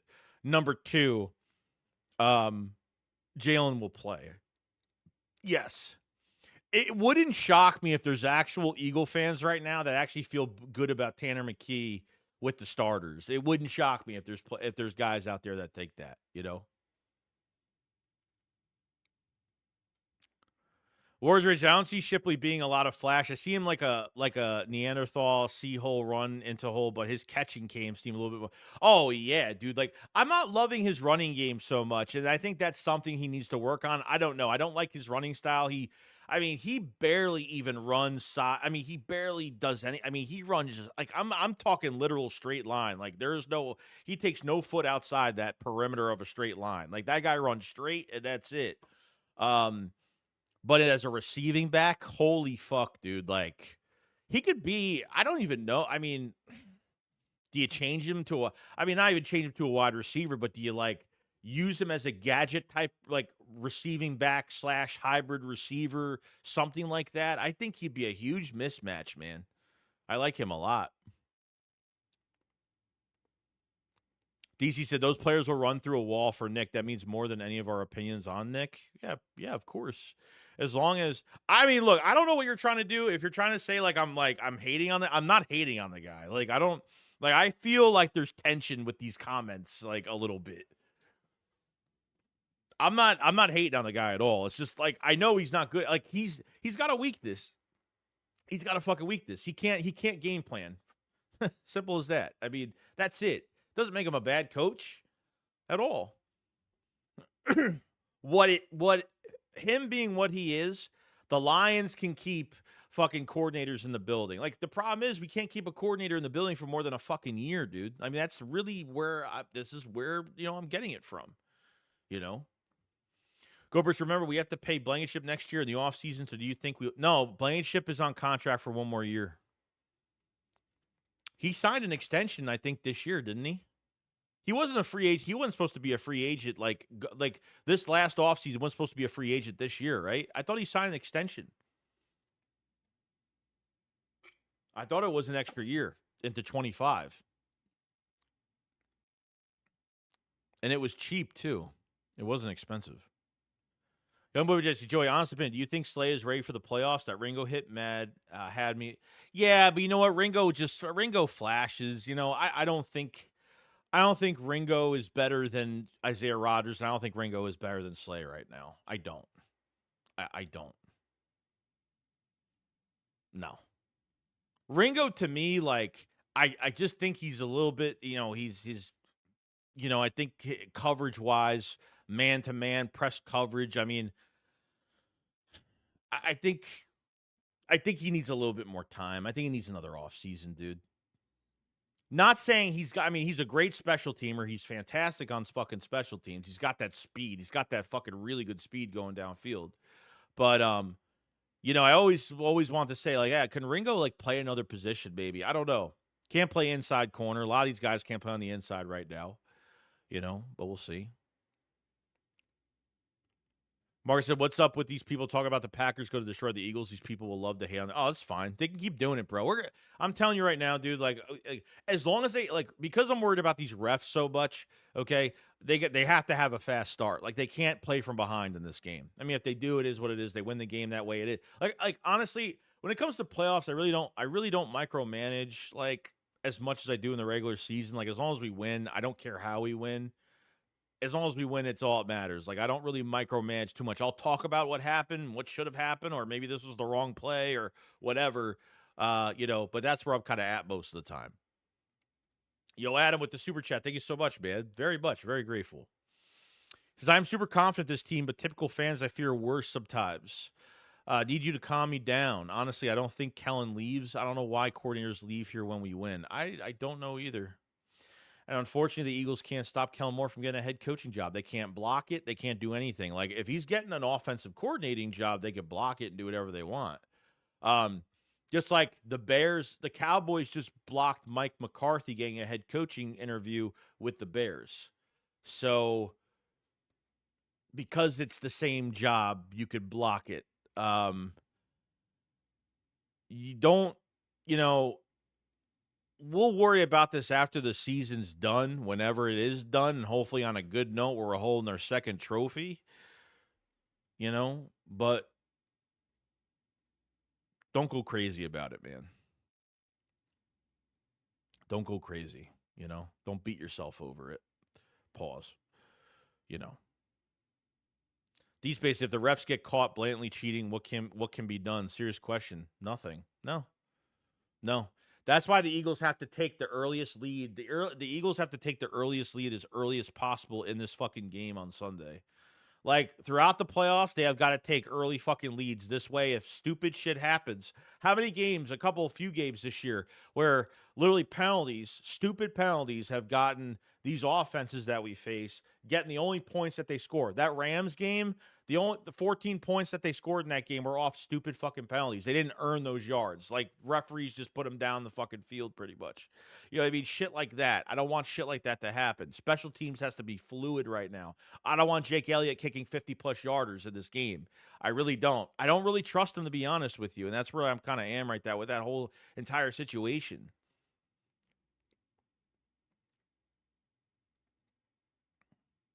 Oh yeah, Keith Watkins says we know Carter will be held with no ref calls. That's 100%. And this is why he gets pissed off during games. This is why he gets pissed off during games. This is why he gets under players' skin. And I love Jalen. I think that's gonna be my next fucking jersey, honestly. Like I think that's gonna be my next. That guy. I mean, you replace Jason Kelsey. Look at Cam Jurgens right now. Fucking damn, dude, what a player he is, man. And Fletcher, and then you got rid of Fletcher Cox, and I mean Jalen Carter is just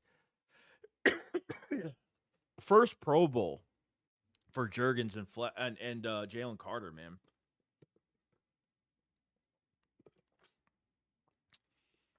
Crazy stuff, man. Adam with the super chat. Thank you so much, my friend. Very grateful. He says, "Call me crazy. Reed to me seems to be lacking as of late. Not sure. I feel like earlier he was flying, making plays. Now a step slow. Could just be. I think it's just. I think because we've been making plays in other areas that he's been very quiet. So I wouldn't really make a big deal about it. But honestly, like Chauncey Gardner-Johnson has really risen up to the occasion. I think he's played so much better. Before the bye week, a lot of players were playing bad. Chauncey, especially in coverage, was playing pretty bad. But let me tell you, like Chauncey Gardner-Johnson has been like a beast, and Reed's had a good year. Reed Blankenship's had a very good year. So I wouldn't put too much into it, man. I wouldn't take too much into it. If the plays come your way, they come your way. They had a bad game against the Panthers. They had a bad, I mean, they all didn't. Usually, if they have a bad game, usually all of them are not playing well. You know what I mean? But appreciate it so much, man. Goldberg says, "What if we sing an OC? What if we sing an OC to a multiple year?" Sign an OC to a multiple year deal and he tries to leave after the first year, wouldn't that breach the contract? No, technically not. I mean, Like when John Gruden signed that 10-year fucking $100 million deal with the Raiders. Remember when he went back to the Raiders? That deal was like 10 years, $100 million. He was gone after what, a year or two? I don't know how much it was. He's getting paid millions of dollars every year by the Raiders still till this day. Um, no, I don't. No, I don't. It's no breach of anything. And it's not cap space. It's not. This is company funds. This is a totally different type of. Cap space is not involved with coaching. Coaches getting paid on contracts, things like that. So I don't know. I don't think there's a breach at all. Like obviously there are teams that sign. Usually these head coaches when they get acquired, it's a 4-year deal. So technically this year, Howie Roseman's contract is up, and Nick Sirianni's contract is up. So it's going to be interesting.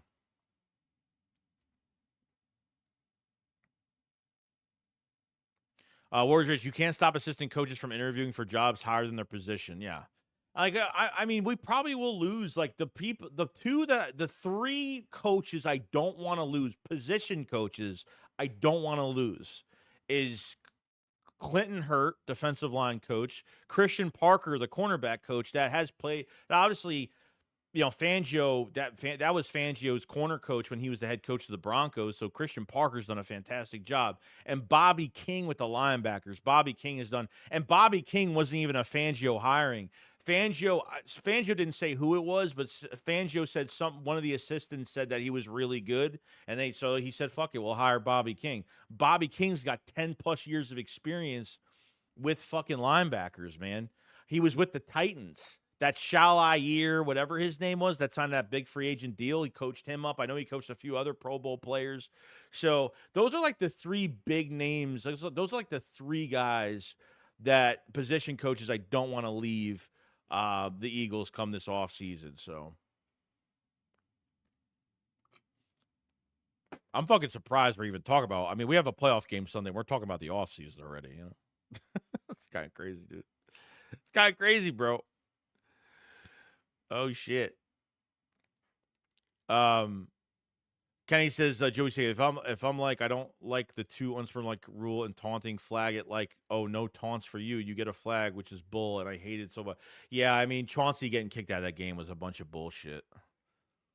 Bunch of bullshit. That I've never seen that. I've never fucking seen that. Keith Watkins says, as long as Maddox is not on the field, I have no problem with the defense. Yeah, interesting enough. Maddox is actually, I think, the backup safety to Reed, I think. I think he's the backup safety to Reed. Fangio has liked him at practice. The good thing about Fangio is that, like, when you do well, you know what I mean? He rewards the players more snaps or gives them, obviously, like, Maddox will never be a starter ever again. But I'm just saying, like, Maddox was a backup inside corner. He's probably still the backup inside corner as of right now, and that's one position we do not want him at. And, he's whiffed on tackles, open tackles coming down. He hasn't played well. They need to get more depth at safety. They need more depth at inside corner. They definitely need depth at 100%. And obviously at outside corner too, they should get more depth. So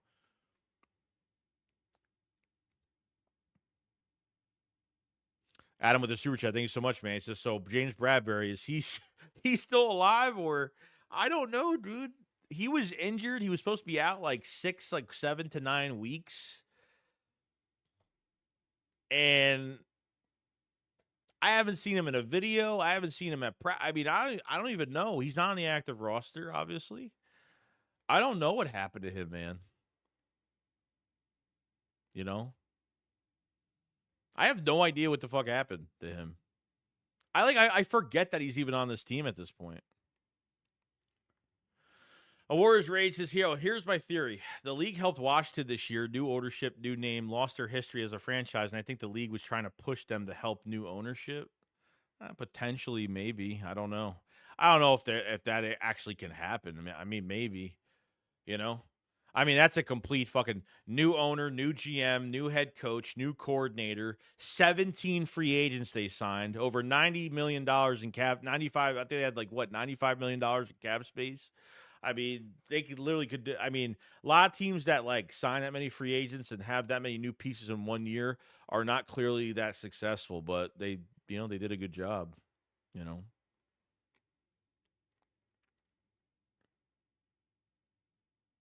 DC says Joey is not keeping coordinators on Nick, or is it on Howie? Why can't we pay them a little more to stay? I don't know. I've always said this: if you can't, if Kellen is going to leave, just throw money at him. Like, just throw a shit ton of money at him. I mean, it's that easy. It's not. They're not broke. I mean, give him a bigger salary. Like, look, we really want you to stay. Blah blah blah. You know, it's not impossible, but it's up to Kellen Moore at the end of the day what he wants to do. Bradbury's the new swoop. Oh gosh.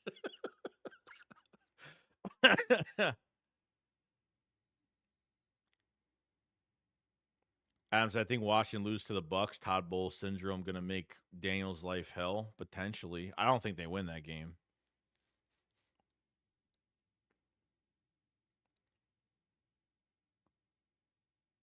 Adam with the super chat says one more thing. He said, "How much you willing to give Baun now with a Pro Bowl under his belt?" I think you just gotta give him what he wants, bro. And if it's what he wants, it's gonna be like between 18 to 20 a year, probably. It's gonna cost you. I would say 20 plus is where he's really gonna want. Probably. It's unfortunate, man, but they're waiting too fucking long. Like, the number one player I want signed to this team is Zack Baun. I'm telling you right now, like, I don't give a fuck about Trotter Jr. being as a depth piece. You're just hitting the fucking reset button, bro. I think having Baun, Nakobe Dean, Ben Van Simmeren, I mean, even fucking Burks, dude. Even what's his name? He had like 17 fucking tackles. I mean, he's played really well the last couple weeks. He had like 17 fucking tackles last week. 17 tackles last week in that game against the Giants. He's been a pretty good veteran for us, man. He hasn't been bad at all. Looked pretty good. And Ben Van Simmeren, like, I liked how they try to put him as a fullback. I mean, he's a freak athlete, man. I mean, he was an undrafted free agent from Michigan State. I mean, took him a few years, but look where he's at, you know?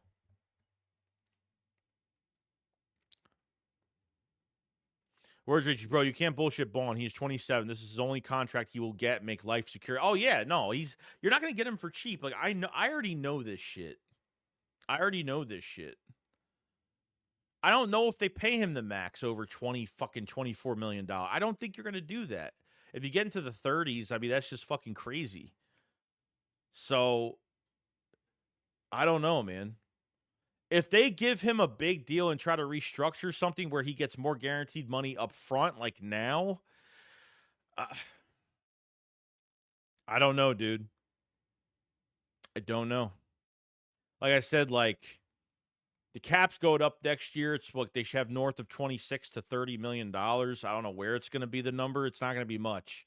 So if you take your cap space next year, you got to take like $10 million off of that because the draft costs you what, $10 million most likely.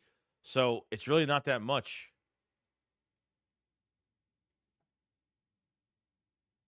Harold Williams is now 18 to 20 for one good year. Yeah, but it's desperation now, bro. It's one good year. I get it. Like Mekhi Becton, I don't think he'll get paid a lot just because he's had one good year at right guard. Like, he doesn't have like multiple years playing that way. So you could get him for nothing. Okay? But this is a position like the other, like whatever the other person said, this is his, it might be his last contract now. This is his last contract. Realistically, like, you want to keep him here the rest of the, a 3-year deal probably fits. And then, like, if you want to sign him for a 1-2 year after that, I mean, you still got Nakobe Dean you have to watch out for. DeJean and obviously, Cooper DeJean and Quinyon Mitchell are going to get paid probably. I mean, fucking Jalen Carter is going to be in Philadelphia. There's no doubt. He'll be the highest paid DT in the league. I mean, Jalen Carter is going to be fed. No doubt. Like, Jalen Carter is going to get the max, is going to get probably be the highest paid DT. It wouldn't shock me. Or they might sign him. They might sign him early and fucking, like they kind of did with some players to,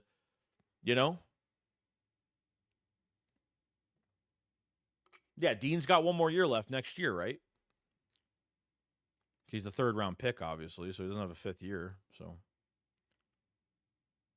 and I would pay at least $20 million for Zach, especially since we have a defense from linebackers and secondary. The defense line is doing pretty well. Zack Baun, Saquon Barkley, yeah. Carter's north of 150. Probably wouldn't shock me if it's more than that. Honestly, probably wouldn't shock me. I forgot when Fletcher Cox got that big fucking deal. I forgot what that deal. I don't think it was as big. I don't know how big that. Fletcher Cox. What was the one deal he signed? Like his big deal that he had. I thought it was like over like $200 million. I thought it was over like $200 million fully, but I could be wrong. You were crazy paying Baun $20 million. I don't know. It depends. It really depends on what the. I don't know what the. It depends on the market. I don't know what the number is going to be. It depends where the number starts, and it depends if they wait, then they're going to get fucked. And if they stay and they say, "Hey, let's try to get something done," that they might be able to. They might be able to get something done early for a lot cheaper. It just depends on the timing. It's really the fucking timing. Adams, I'd be comfortable giving him 3 years, like $14 million a year. I think he's going to accept less money. He wants to be here. I think he is going to ask for something realistic, gut feeling. Yeah, hopefully. I don't blame him, dude. He was a nobody for 4 fucking years with the Saints. Dude, did you hear his interview the other day? He was saying, Zack Baun was saying there were times in some of those Saints games when he was there for 4 years that he would cry after the game because he was just like, he was tired of losing. He wasn't playing well. And then he comes to Philadelphia. And mind you, Fangio said this weeks ago at a press conference on Tuesday. Okay. Zack Baun came to the Eagles. Okay. Zack Baun came to the Eagles as a backup outside linebacker / special teamer. That's what Howie looked at him as. And Fangio was like, no, he's an inside linebacker.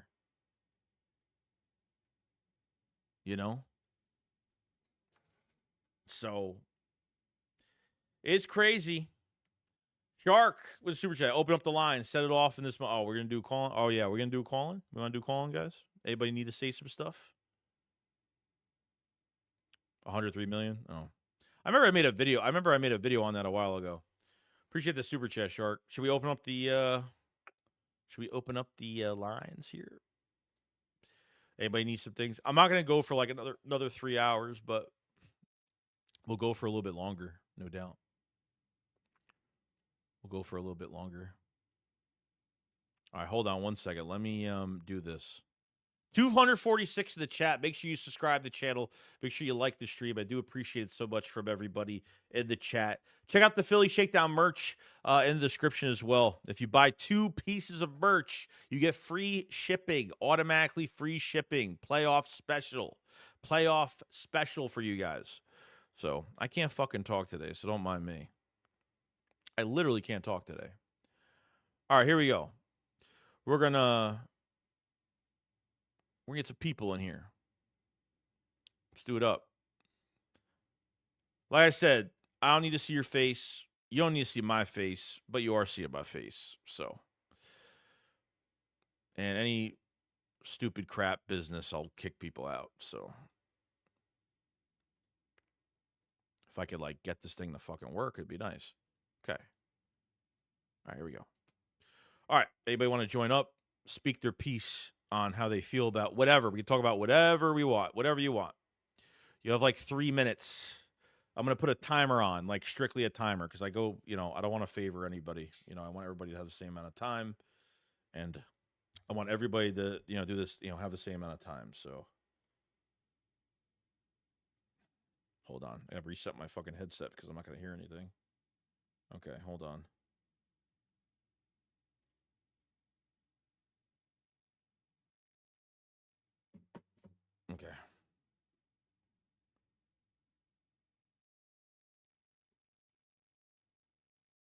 Stopwatch. I'm gonna do a stopwatch. Cool. All right, first guest in the building, Jaden. What's up, man? What's up, dude? It's playoff time already, but the thing is, I'm nervous a little bit because like we're the favorites heading to home against the Green Bay Packers, a team we already beat, and Mm. it feels like everything should be in our favor. But I guess that's what's pressuring about it. It's like you don't want to go out there and then look stupid in front of your home fans, in front of the Packers, a team that we should be able to beat. I feel like we're a well-rounded team, a most well-rounded team heading into the playoffs, and it shouldn't be a problem. But there's always going to be nerves there. Yeah, no, I mean, you just gotta go in like, because it's one and done. That's why, like, you don't have more games to kind of make up for mistakes. Like, you gotta make sure you are on your shit in this game from the beginning to the fucking end. And with a lot of questions and Jalen Hurts having a lot of time off. I get it. Like, I get the whole entire thing. I think that's what makes it exciting because it is like it makes us nervous. And if you're not nervous, you're not if you're not nervous about any games, obviously, like, you're not, that's a normal feeling regardless. But I think, I think they'll be all right. I think we'll be good to go. And if anything happens where we shoot ourselves in the foot during this game, I'm hoping they can recoup and be able to kind of land on their own 2 feet and make the adjustments they need to make. So, And I got like Philly 500. He's been saying it the whole year that it's basically like a collision course with us in Detroit, and I do see that. mm, I do see our path to the NFC Championship being Green Bay, Tampa at home, and yeah. then going to the Detroit for the NFC Championship. But the thing with Tampa Bay is people have been saying they beat us here, beat us there, but like the last couple of times they beaten us, guess who we didn't have playing? We didn't have AJ Brown playing. That's our guy, Hmm. and we're not successful when we don't have AJ Brown out there. He has a what I saw earlier 0.0% drop rate. Like he's been Mm, amazing. yeah. And a guy that stat line, if he's not a part of the roster during game day, it's not is he's not in the starting lineup during game day. It's going to be hard to kind of move the ball without your number one receiver. But I think that because we'll have if everyone stays healthy, I think that our path to NFC Championship should be there. Yeah, no, I feel, if, yeah, I mean, it's destined, the Lions and the Eagles. Like, I get that whole thing.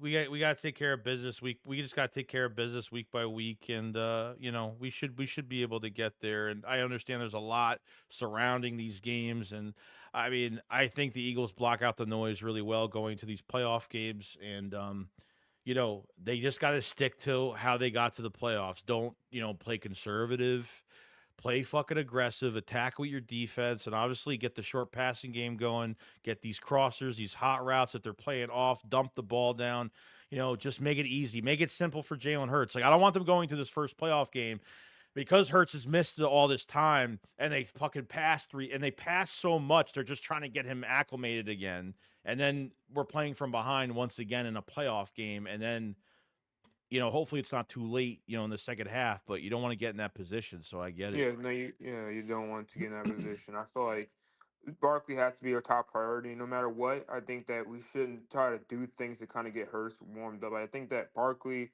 making these explosive plays will Right. help Jalen Hurts. And it'll open the field up, exhaust the defense, and Jalen Hurts will find his rhythm on the field. Right. If we're trying to force him to be like you were trying to force him to get hot and find his rhythm through just passing, then what? We're not using Saquon. And that guy he's been the reason why our offense has been so successful. His ability to make these explosive plays, get up the field, and then once we start passing, the defense is all worn out and they don't like they're out of the tune. So we're able to kind of just move the field, navigate easier, and Yeah. end the scoring drive. So I think with importance is always good to just get Barkley going. And then if you want Jalen Hurts out there passing, do like a little slant AJ Brown, Mm-hmm. slant Devontae Smith. Nothing big, no deep balls, nothing stupid, because I feel like, sometimes Jalen Hurts does do that sometimes, especially like on short yardage to gain like third and twos and stuff. You don't Yeah. need him trying to throw it down, a deep downtown shot to AJ Brown. Just do something simple. AJ Brown, Smith, and I mean even Dotson, because what we saw last week is that Dotson has the ability to, get open and he has good speed. So we need to, prioritize just moving the ball in the best way we know how to do. I agree with that. I agree with all of that. Make it simple for Hurts, and like I think last year they did that a lot when they threw it deep. They threw it like crazy downfield and like on short yardage, or they couldn't put teams away last year because they would just throw deep on like first down, second down, like So any last words to say about anything? 'Cause we got a lot of Nope, that's people in it for here. me. I had to spill my little mind out You're before we good. get ready for the game. You're good, man. I hope you're prepared. I hope you're ready, man. And All right, we'll talk soon. all right, go Bears. All Talk to right. you. Thanks, man. Okay, guys, I will read super chats and things like that. So if you have anything to said, any questions or whatever, just let me know. We're on our, obviously our moment here with everybody else. So appreciate it so much. Michael Myers, what's up, man? Hey, how you doing, Joey? I'm just chilling. Yeah, me too, dude. You know, man, I just got this adrenaline, dude, because I was listening to Brian Baldinger, dude, on have you ever heard of PHLY, the YouTube channel or not? You Yeah, know what that is? fly. Yeah, I know Yeah, they're. Yeah, it's a new channel now. Yeah, I know what that is. dude. Yeah, I know my stuff as a football fan, right? You know your stuff. We've been watching football for years, dude. Some of us decades, right? Right. Well, I was listening to him, dude, and he's like, you know what, man?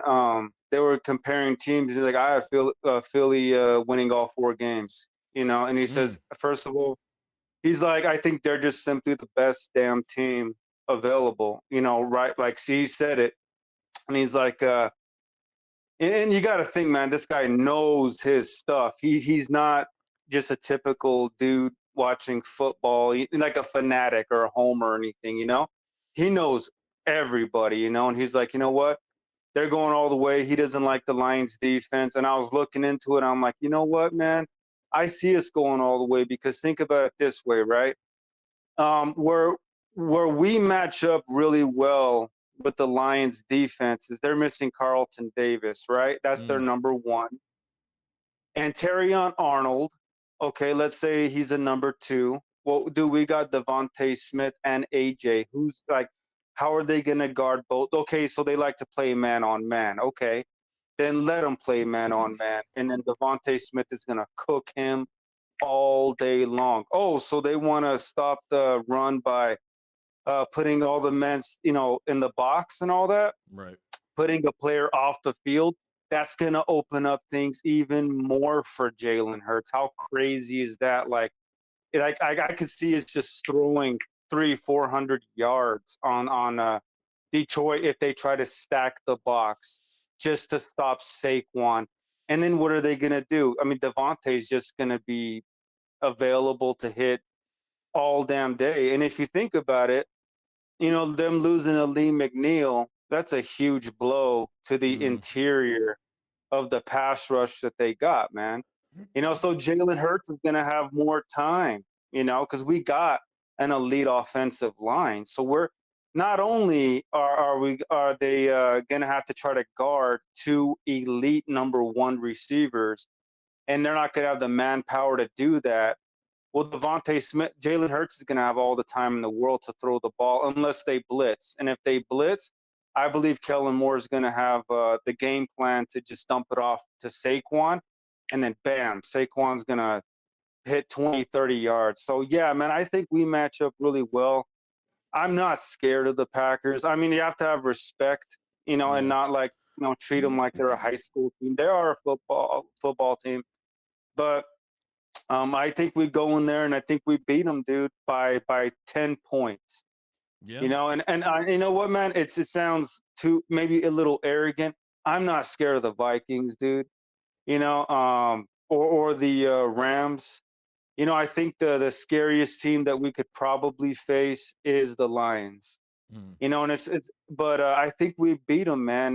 This is an extremely talented team, man. Uh, yeah. Go ahead, man. Yeah, no, I agree, and I think, like I said, it's making. I think going into a game like even like this, like I think you just got like you make things simple for Hertz, and I think when it comes down to it, I think you got to be the bullies in this game too. You got to run the football. You Exactly. have a 2,000-yard back. I mean, with the Yes, we do. with the receivers that you have on the outside, and even going to that Lions game, if it even happens, okay. Yeah, Can that defense even afford to even put another guy in the box? And then if it's play action no or something way. like that, and someone bites, I mean, it's gonna be over. It's gonna be over before it starts. You know what I mean? So I Dude, we think, gotta terrorize those guys, man. We yeah. gotta like think about it this way. It's like pick your poison, dude. What are Hmm. they gonna do? They know, dude.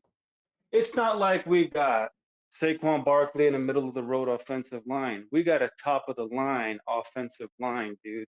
Right. And then we got Saquon Barkley. So and then like that alone would be scary enough. But then we got two number one wide receivers, not to mention if Dallas Goddard is healthy, he's a top 5, top 6 Mm, tight end. He can block, he can catch. I mean, my God, dude. And then I mean, the opposing defense doesn't know if we're gonna throw to Jahan Dotson or not. I believe Jahan Dotson, uh, he's actually a pretty solid receiver. He's not no scrub like a mm, no-name guy. He's a good wide receiver 3. mm. So you still have to account for that, So and guess what? You got to account for Hurts's running. Yeah. So yeah, dude, he's not just a statue or anything like that. So you know, yeah, man. There's not going to be no Sam Darnold situation. I can promise you that. Like, and Sam Darnold, that running game, they don't have an offensive line as good as the Eagles and all. Right. So I think we can definitely run up the gut, and that's what I want to do, dude. I want to set the tone Mhm. and just brutalize them from the beginning of the game. Run up the gut and just take him off balance, man. Get Jared Goff off the field, and I can see that. I have it in my mind. Chauncey Gardner Johnson, Quinyon Mitchell getting an interception, and silencing that crowd, man. And I believe that Philly fans travel, so I believe it's not like we're the Chargers or something like that, or the Rams. Like the Eagle fans, they're gonna go to Detroit and they're gonna be there, So yeah, man. Yeah, no, dude, I agree, dude. I think they gotta make a fucking statement and have a strong start, Yeah. especially. So, but anything last words, man? Get some other people, man. Appreciate you coming in, man, as That's usual. about it, bro. That's about it, brother. But I'm excited, man. And talk to you later, man. All All right? right, thank you All so right, much, peace out, man. brother. Thank you. All right, later, bro. We got Derek Rivera. Derek Rivera. The super says, "Cut these drunk sulfates from the fence." You guys are fucking ruthless. Everybody's got to talk up and get stuff off their chest. Come on now, gotta be ruthless now. You guys are ruthless. Appreciate Derek so much, man. Appreciate that. Um, well, we got Shark. What's up, man? Big dog, what's up, man? Hello, welcome back. Ain't much, man. I was sitting there laughing at the drunk dude comment. That shit was funny. Yeah, people are ruthless, bro. Yeah, no doubt, man. I just want to hop on to say, man, shout out to yourself, man, and the Eagles content creators Yeah. because the mainstream media sucks. You Mm, know, they suck when it comes to covering the Eagles, and but we all know that, man. And another thing I want to jump on to say, some people been saying, Super Bowl or bust and things of that nature.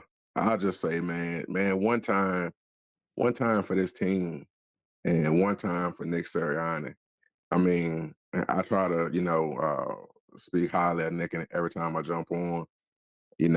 Man, we the most talked about team this season. It's like every week, it's like a huge storyline, as if the Eagles win the Super Bowl this year, this gonna be a fucking Paramount movie. yeah. What did you feel about Saquon not getting the record? Were you okay with that, or were you kind of like, it's whatever?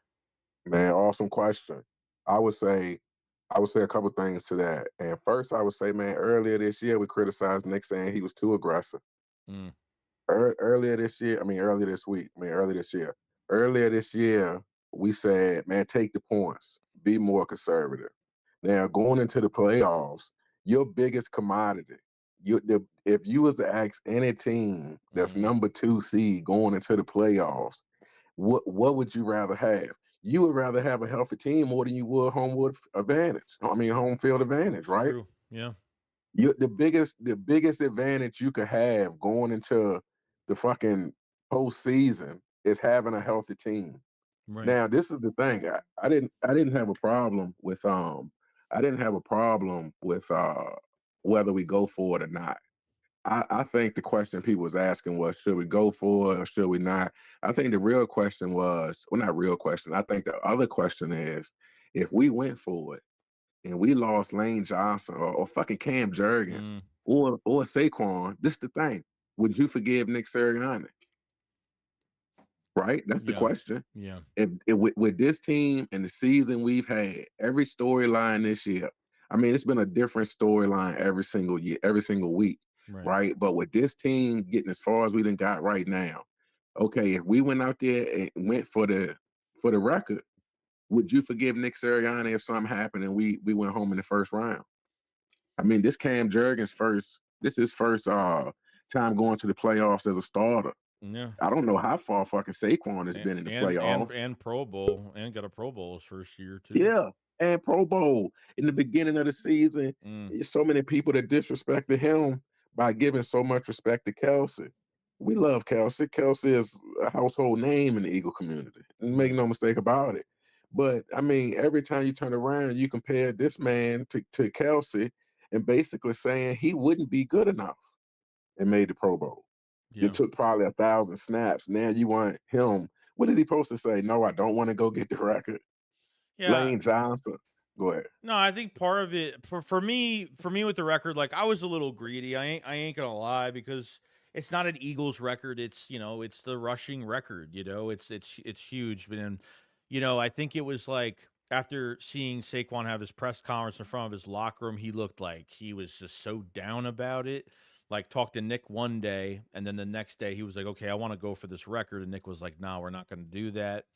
I know Saquon's father was like really upset over it. His family wanted it so bad to have his name, you know, in the history books, is just a huge thing. And obviously for these offensive linemen too, you know, for Lane Johnson to get to get a yellow, a gold jacket, for these other guys to have a gold jacket, yellow jacket, it's gonna look really good on their resume to say, hey, like I blocked for this guy for breaking Dickerson's rushing record. So I felt like Nick was taking his legacy away, but I get the other side to it. So after it was done and he wasn't playing, I was perfectly fine. Like I was just there's just gonna be fans out there that are a little greedy. I was a little greedy over it. It is what it is. I'm I'm ready for the playoffs now. I can care less about that anymore, and I don't think that's gonna.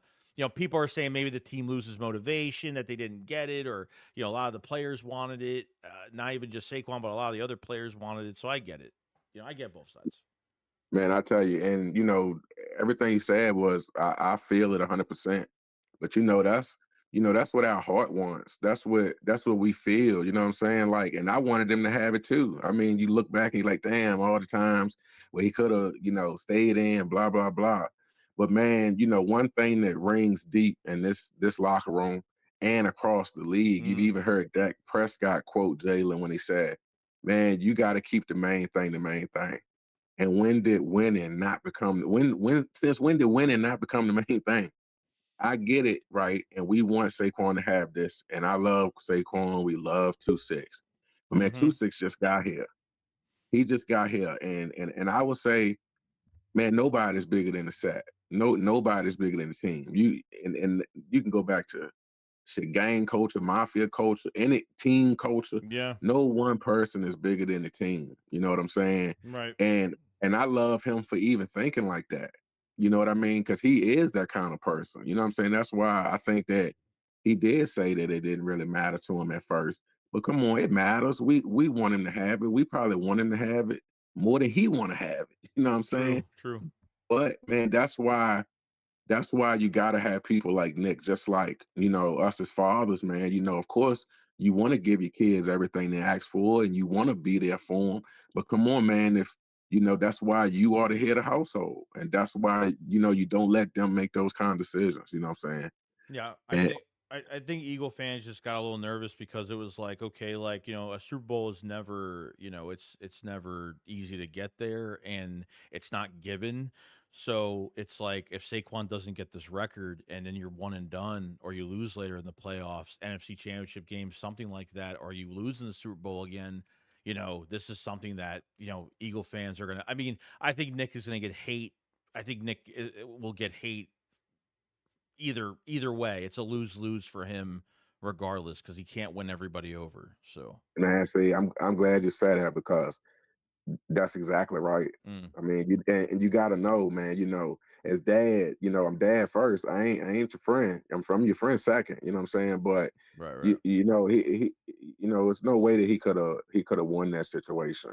But I'll say, man, I just want to say it again that I heard the homeboy speaking on the best team and this and that. I don't Mhm. want to sound biased, man, because I'm an Eagles fan. Right. But man, I don't see no team. If we come out and play Eagles ball, I don't see no team messing with us.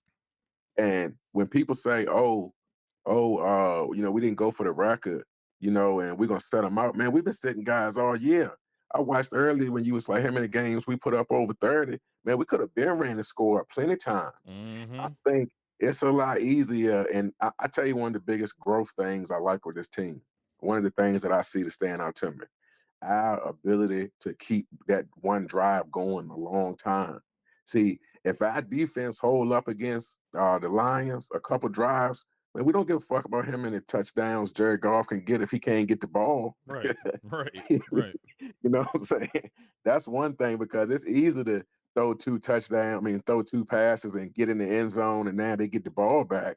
But Jalen, Kellen, and Nick, man, you heard Kellen today say one of the things that he appreciated the most and he learned from Nick, man, is his game management, his way of Mm. thinking, Yeah. his way about, you know what I mean? His way about going week to week. And when we saw Jalen hold that ball, what was it, 10-minute drive on the Steelers? Yeah. Yeah.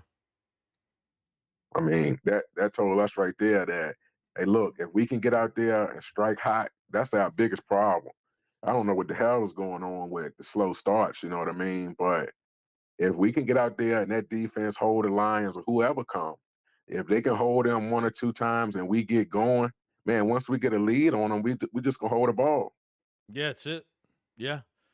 Yeah, Yeah, it's much simpler. Yeah, when you have a lead, it's much simpler. Then you got, obviously you got to fight the refs and everything like that because it's been a few games this year where, teams have only scored on us because they weren't even earning their yards over stupid penalties like the 14 points that the Rams got was just because of stupid penalties that brought them to short field pretty much.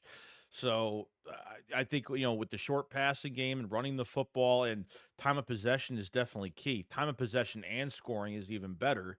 But that was the biggest problem I think they had 23 was where when they had that moment to put a team away, they like would pass three fucking times. Like they would do like they totally just ruined the moment. And then it brought us to these real ugly games last year because realistically last year, what brought us far that season was just talent. It was really nothing else.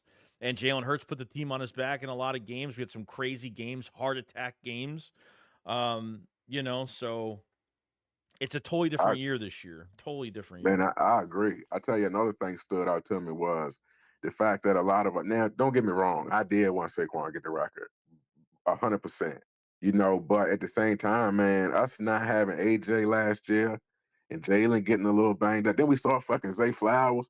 When I heard about Zay Flowers, I was like, man, it's Mm, crazy that we was even gonna put them boys out there.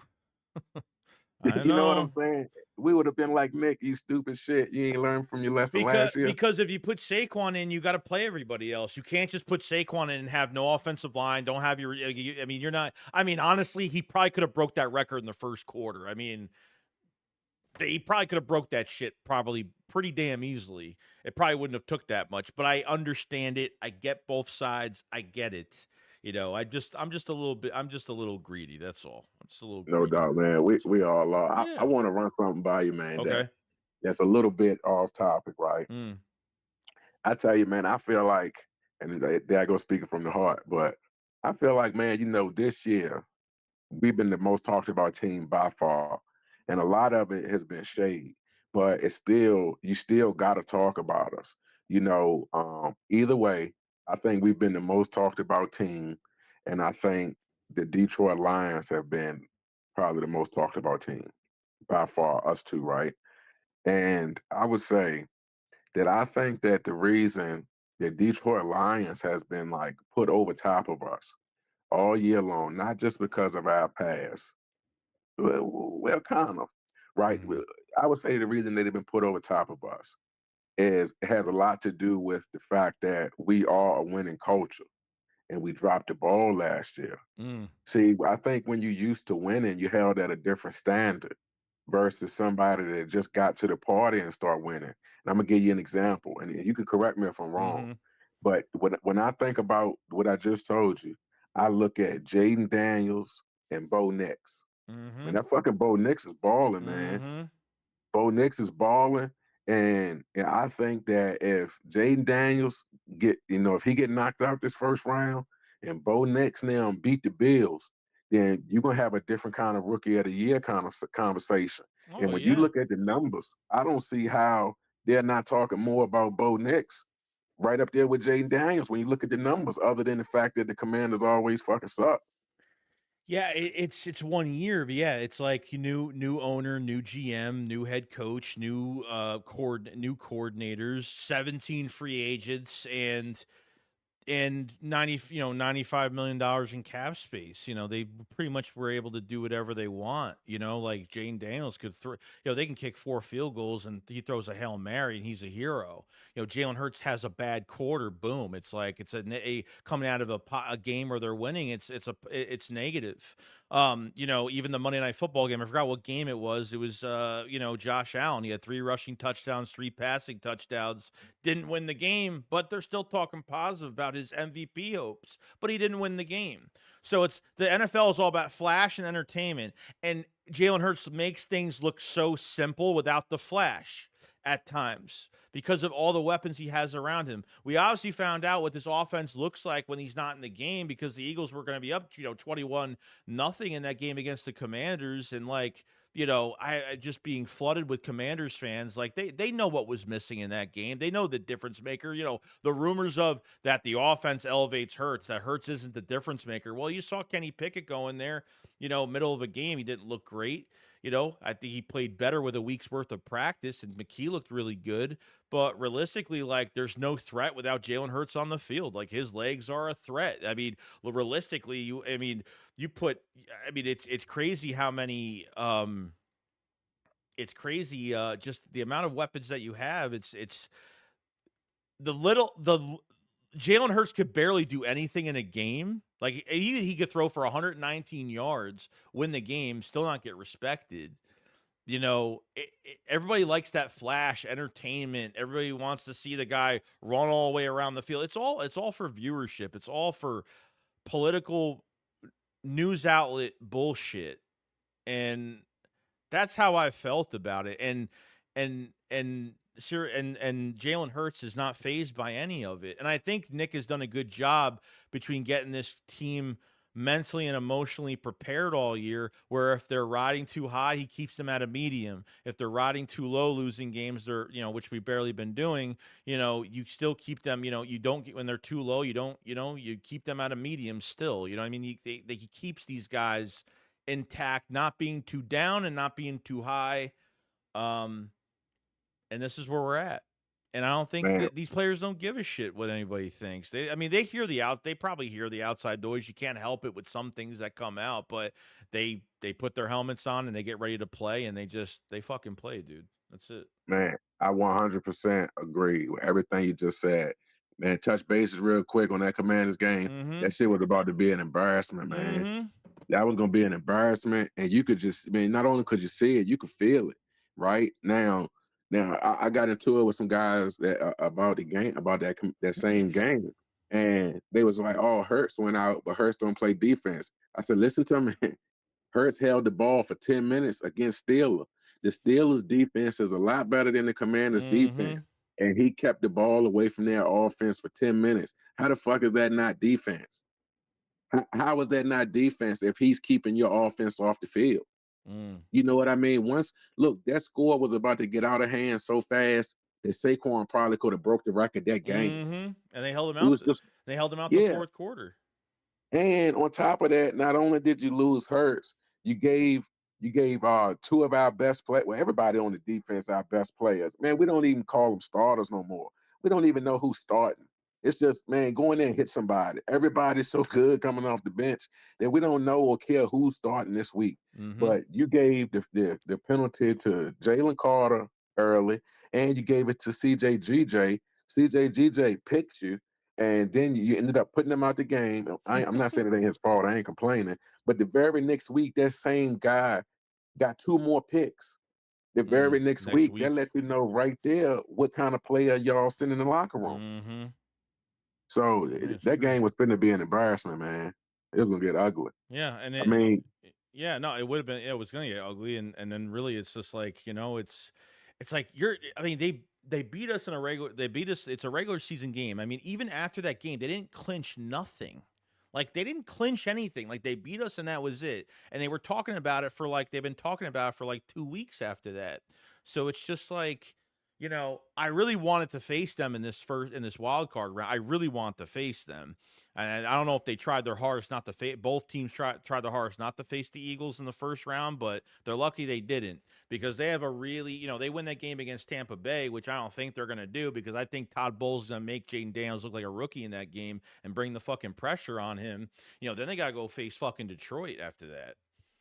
You know what I mean? I don't think they fucking survive, but I'm only worried about us, and we only can control who we're facing, and that's it. And I think we'll have this shit on Sunday. I feel really good. I feel really good. man, I completely agree. Now, when we play the Packers, who would you say you would like to see after them, or would rather see? Oh man. I mean, realistically, like, I don't know, do they face? I think it's. I mean, I wouldn't mind taking a shot at Tampa Bay again, honestly. Yeah, Tampa Bay. I would like just to get some get back at them, but Tampa Bay is one of those ones that do make me be like, man, damn, man, everybody, you just gotta bring it with them. I don't see Commanders getting past them either. I want them in. I Um, want them in Philly though. Like, I want Tampa Bay in Philly. I don't want to be. I don't want to be over there. I would like them in Philly if that's the case. no Um, doubt. I think it'll be a favorable match. I just, the last couple of years between AJ being out for one of those games, and obviously this year, um, early in the season where it was like 21-0 playing that, I mean, before the bye, it was, our defense was, we were playing bend don't break, and it was just that whole game was an entire mess. So, No doubt. I yeah. mean, I think that to me, man, I think the best teams this year is in the NFC. I mean, you gotta crown Patrick Mahomes, of course. I mean, he's on an island, but the AFC is kind of wide open. I mean, I'm gonna tell you, if I was putting 10 grand on a bet, if you was putting 10,000 on a bet this week against uh uh the damn Buffalo Bills and the Broncos, would you know who you would pick? Man, after watching them Broncos, and I'm not the biggest Broncos fan by Right. far, or the huge Bo Nix fan, but when you watch those games, it's like shit. They could possibly beat them boys. When I look at the Steelers got to get some. I don't know what they got going on. And they ain't in their business, but Yeah. they could possibly beat Lamar now. To me, in the NFC, I don't I don't want to sound like but the only team I think that would line up with us is the Lions. And then when we watch the Lions in the Vikings game, man, I don't even see it there. I don't see if we come and we play Eagles ball. I don't see how they're gonna beat Yeah, us. To tell you the truth. the Lions put themselves in a good position as the first seed now, to where I think that'll be the favorable matchup for the Eagles because of that defense that they have. That's just like, I think this is the best defense in the NFC, obviously, probably all fucking football, honestly. So I mean, I think it'll be the favorable matchup going to Detroit, which is really going to suck going to Detroit, obviously. But, you're not facing a mobile quarterback that week. And number two, I think you be able to fucking bully the fuck out of that defense, honestly. I don't think they're going to be able to maintain and put a guy in the box. I don't think they can even afford it and they got to stay healthy throughout. They got to stay healthy. You know what I mean? No doubt. You know, if And, they lose guys on more guys on defense, it's already paper thin right now. no doubt, man. And I say, I don't want to speak too much No, on, you're good. what I'm saying, those words, but man, we got to give this team. And when I say team, people argue back and forth about the quarterback, this position, the head coach. Man, look, to me, the Eagles got the best team, top to bottom. Period. Now, you might have a better coach. You might think your quarterback is better. I get all of that. But as far as in numbers, as far as in when we watch these games, I think that we have by far the best team. And I think that you have to give, I ain't gonna say what you have to do, but I think it'd be wise for us to give, these guys some credit, especially Nick, because you look at how many injuries. If you think about the teams that's been talked about the most, the Eagles and the Lions, and they might try to discredit us because our guys is healthy. Well, you got to act. We play the same amount of games. What are they doing over there that something is? You get what I'm trying to say? What I was saying? Well, we did it in 17. I mean, what happened in 17? I mean, come on now. Like we had injuries in 7. We had crucial injuries in 17. Left tackle Darren Sproles. I mean, Jordan Hicks, Maragos. I mean, fucking Christ. I mean, a backup quarter. I mean, there's no excuses for it. There's no It's excuses not, for it. and they don't give us no excuse. Earlier this year, when we had guys out, they don't want to hear that. They did not want to hear that. All they kept saying was, "This is reminiscent of last year. This got something to do with last year."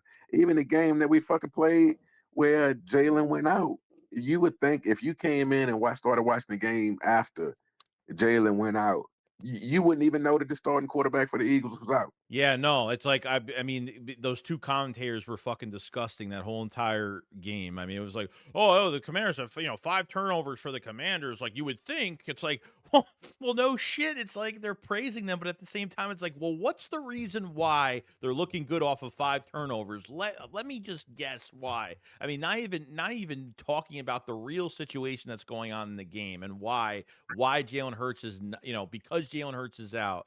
It's ridiculous, man. It's fucking ridiculous. 100%. Because if that was Kansas City, every 30 seconds you would hear that Patrick Mahomes went out. Yeah, that Kansas City this year looked like us last year. That's except the refs weren't helping us as much. But other than that, I mean, they're barely getting by. Barely getting by every fucking week. And then they put out this big trailer of them and all the games I'm like, they're getting praised for these close wins. And then they say, oh, Close wins. And they're not even playing at their best right now. Just wait. It's like Man, exactly. And then even with the Commanders, a lot of their games is close. Like you barely won, man. That lucky. I'm gonna tell you something. That lucky Hail Mary pass that he got. They yeah. praised that. Yeah, But that no. fucking Bo Nix boy. I mean, not boy, but that dude Bo Nix. If you look at that game, what was it? The Bengals they was playing. Yeah. Man, that was a play. Man, he's got a fucking cannon, that guy. He really do, man. I mean, he really do. And I think. Go ahead. No, just remember they beat the Bears when they were 4-2. That's yeah, no doubt, man. No doubt. Man, I appreciate you, man. Yeah, I know good. I took up a little too much of your time, brother. Fine. You're good.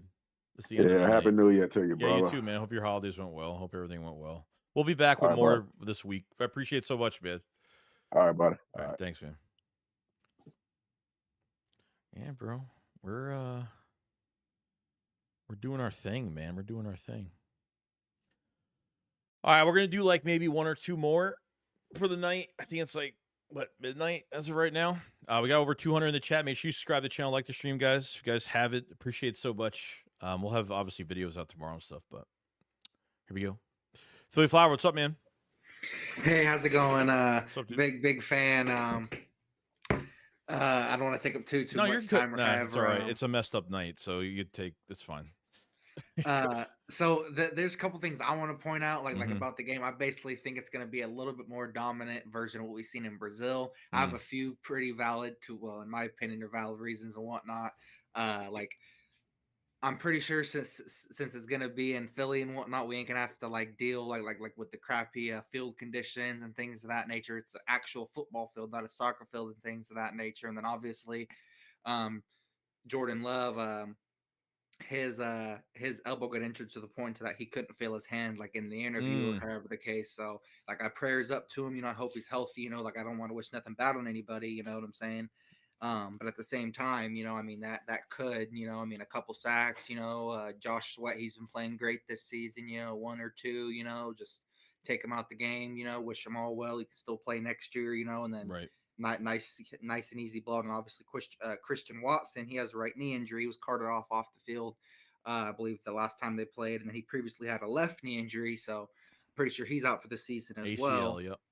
Yeah. And then, so overall, I mean, you know, quarterback is damaged and things of that nature. Our D line has stepped it up. I mean, I think personally, and it shows statistically, we have the best, defensive coordinator currently in football. I'm not going to say of all time, but I mean, we're best in the past. We're top 10 in the run or however the case, even despite BG, even despite having, banged up on injuries or however the case, Bryce Huff missed some time and things of that nature. So overall, I'm liking where we're at D line wise. That was my main concern coming into the season.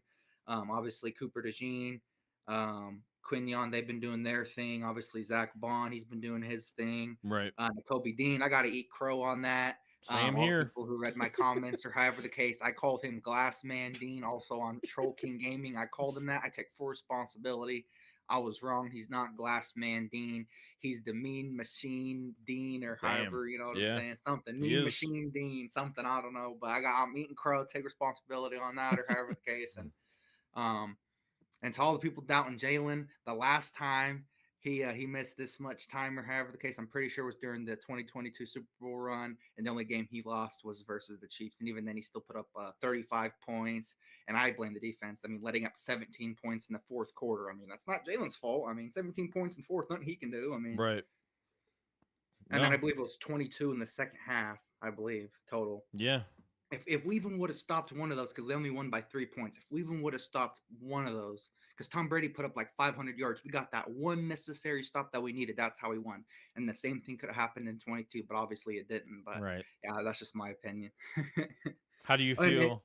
How do you feel oh, about how do you feel about Kellen Moore getting jobs, and what do you think the Eagles should do, and what's going to happen with that? this might be a hot take, but in my opinion, if he wants to be a head coach or however the case, because I can't read his mind, I can't say I've ever talked to him personally or Mm, however the case. He seemed focused, because I've seen all over Twitter, like, oh, um, I'm like, he said he's not really thinking about that or however the case. I can't really tell if he's lying. I don't know him personally or however the case, but right. personally, if he wants a head coach job, I'd give him the head coach job for the Eagles or however the case. And if Nick wants to stay and be the locker room guy, still he can do it as a coordinator. And then, Kellen Moore should have more offensive play calling power, and then basically do whatever you got to do to keep Kellen Moore, however the case, so Jalen Hurts can have continuity because. 5-6 coordinators, another year of him getting blamed because he has to learn a new scheme, another year of starting off slow passing wise and things of that nature. So, in my opinion, basically just do whatever we can to keep Kellen Moore.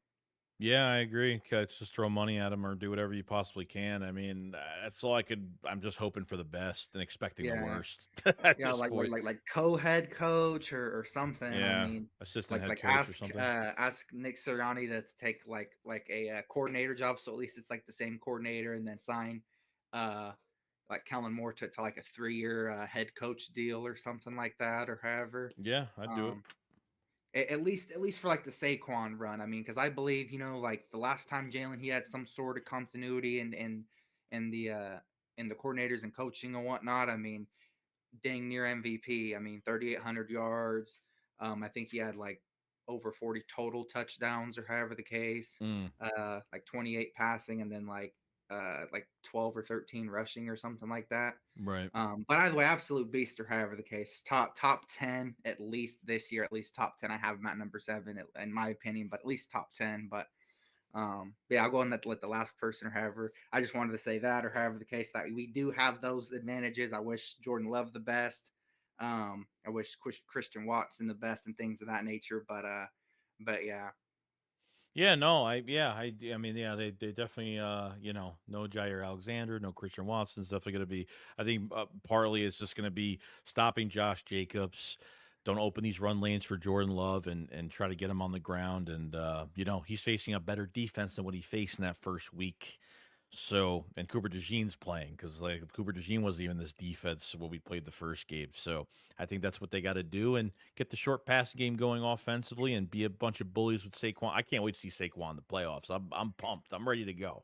Yeah, So I got my Kelly Green trucker hat, my Kelly there you Green go. Saquon jersey and things of that nature. And I forgot to mention that they obviously got better and whatnot since week 1 and things of that nature. But yeah, thanks for having this call in and Yeah. whatnot. I'll let the next person go or however it's your choice or however. But thank you so much. God bless. Hope you have a great rest of your night. Yeah, man. you God too, bless, man. We'll brother. talk soon. Thanks, man. Yes, sir. And lastly, we got Derek. What up, Derek? What's going on, buddy? What's going on, man? Hassan Reddick, Oh boy. one of my favorite Eagles players. Yeah.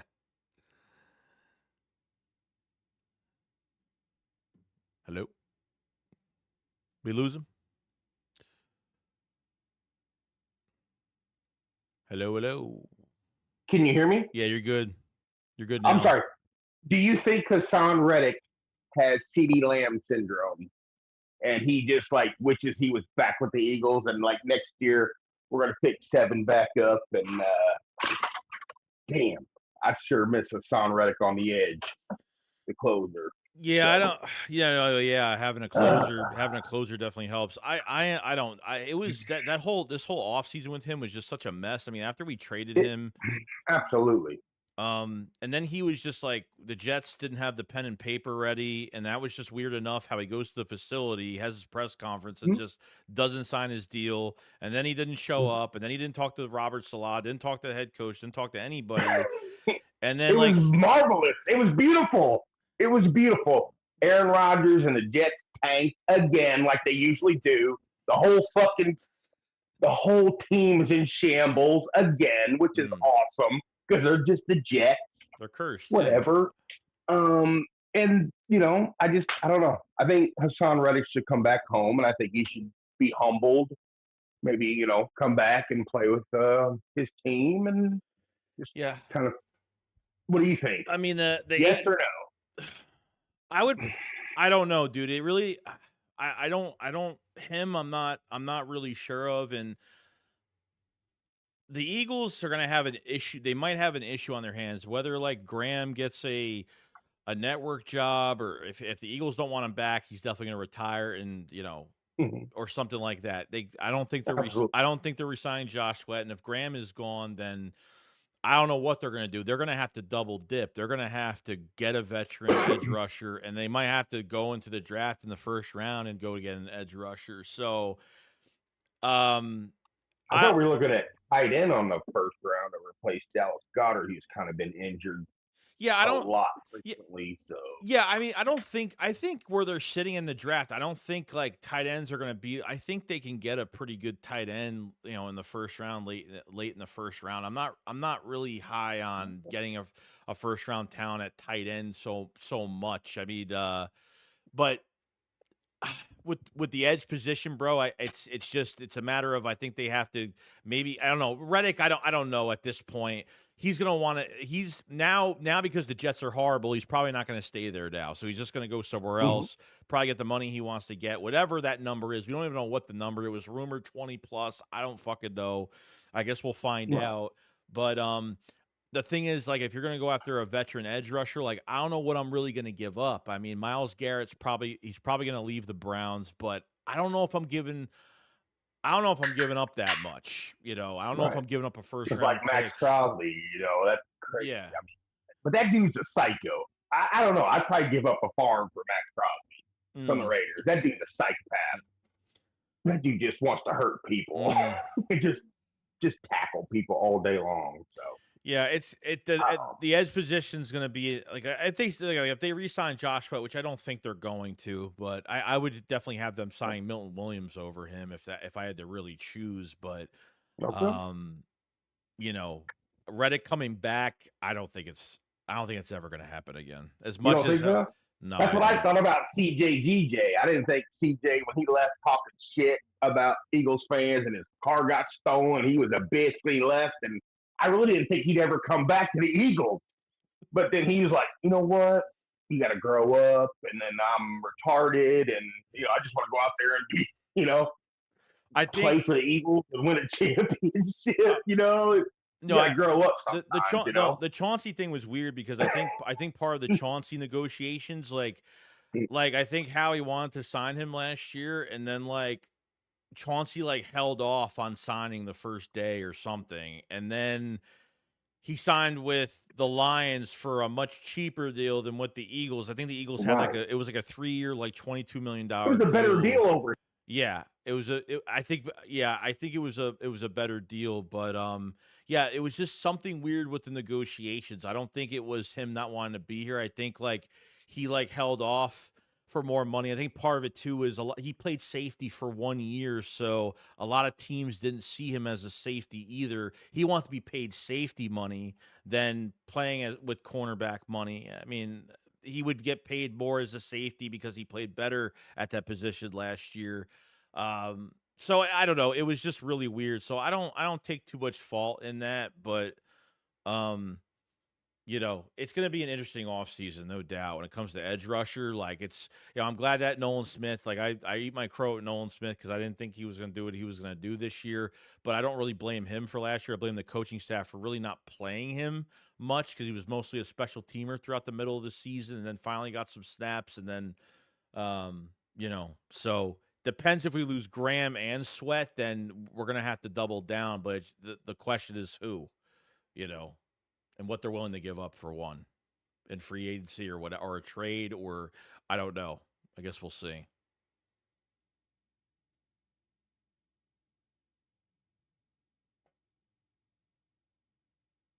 Hello? Are you there? Yeah, I'm here. I didn't I'm hear sorry. you. I said I appreciate you. I'm sorry. No, you're good. My phone went to sleep or whatever because I was, I went to sleep. I'm on my Bluetooth, but You're good. yeah, thank you. I appreciate that. Like I said, I don't know. I'm a Hassan Reddick fan. That's fine. Number 7. He's just been a closer for us, and I just think he outpriced himself. And Yeah, like I said, I hope it was kind of like a CJ thing. Yeah, he really wanted to be here, but his agent maybe not want him to be here. Yeah, And thought he could get him a better deal, and then he wants to come back for real. Because CJ, when he came back, he like apologized. He's like, I really wanted to be here, and I was immature. And he like stood up for himself, and Yeah. really, he was a man about it. And he's like, I accept the shit that the Eagles fans are going to give me. And so he's like, I really wanted to be here, but my agent, me and him didn't.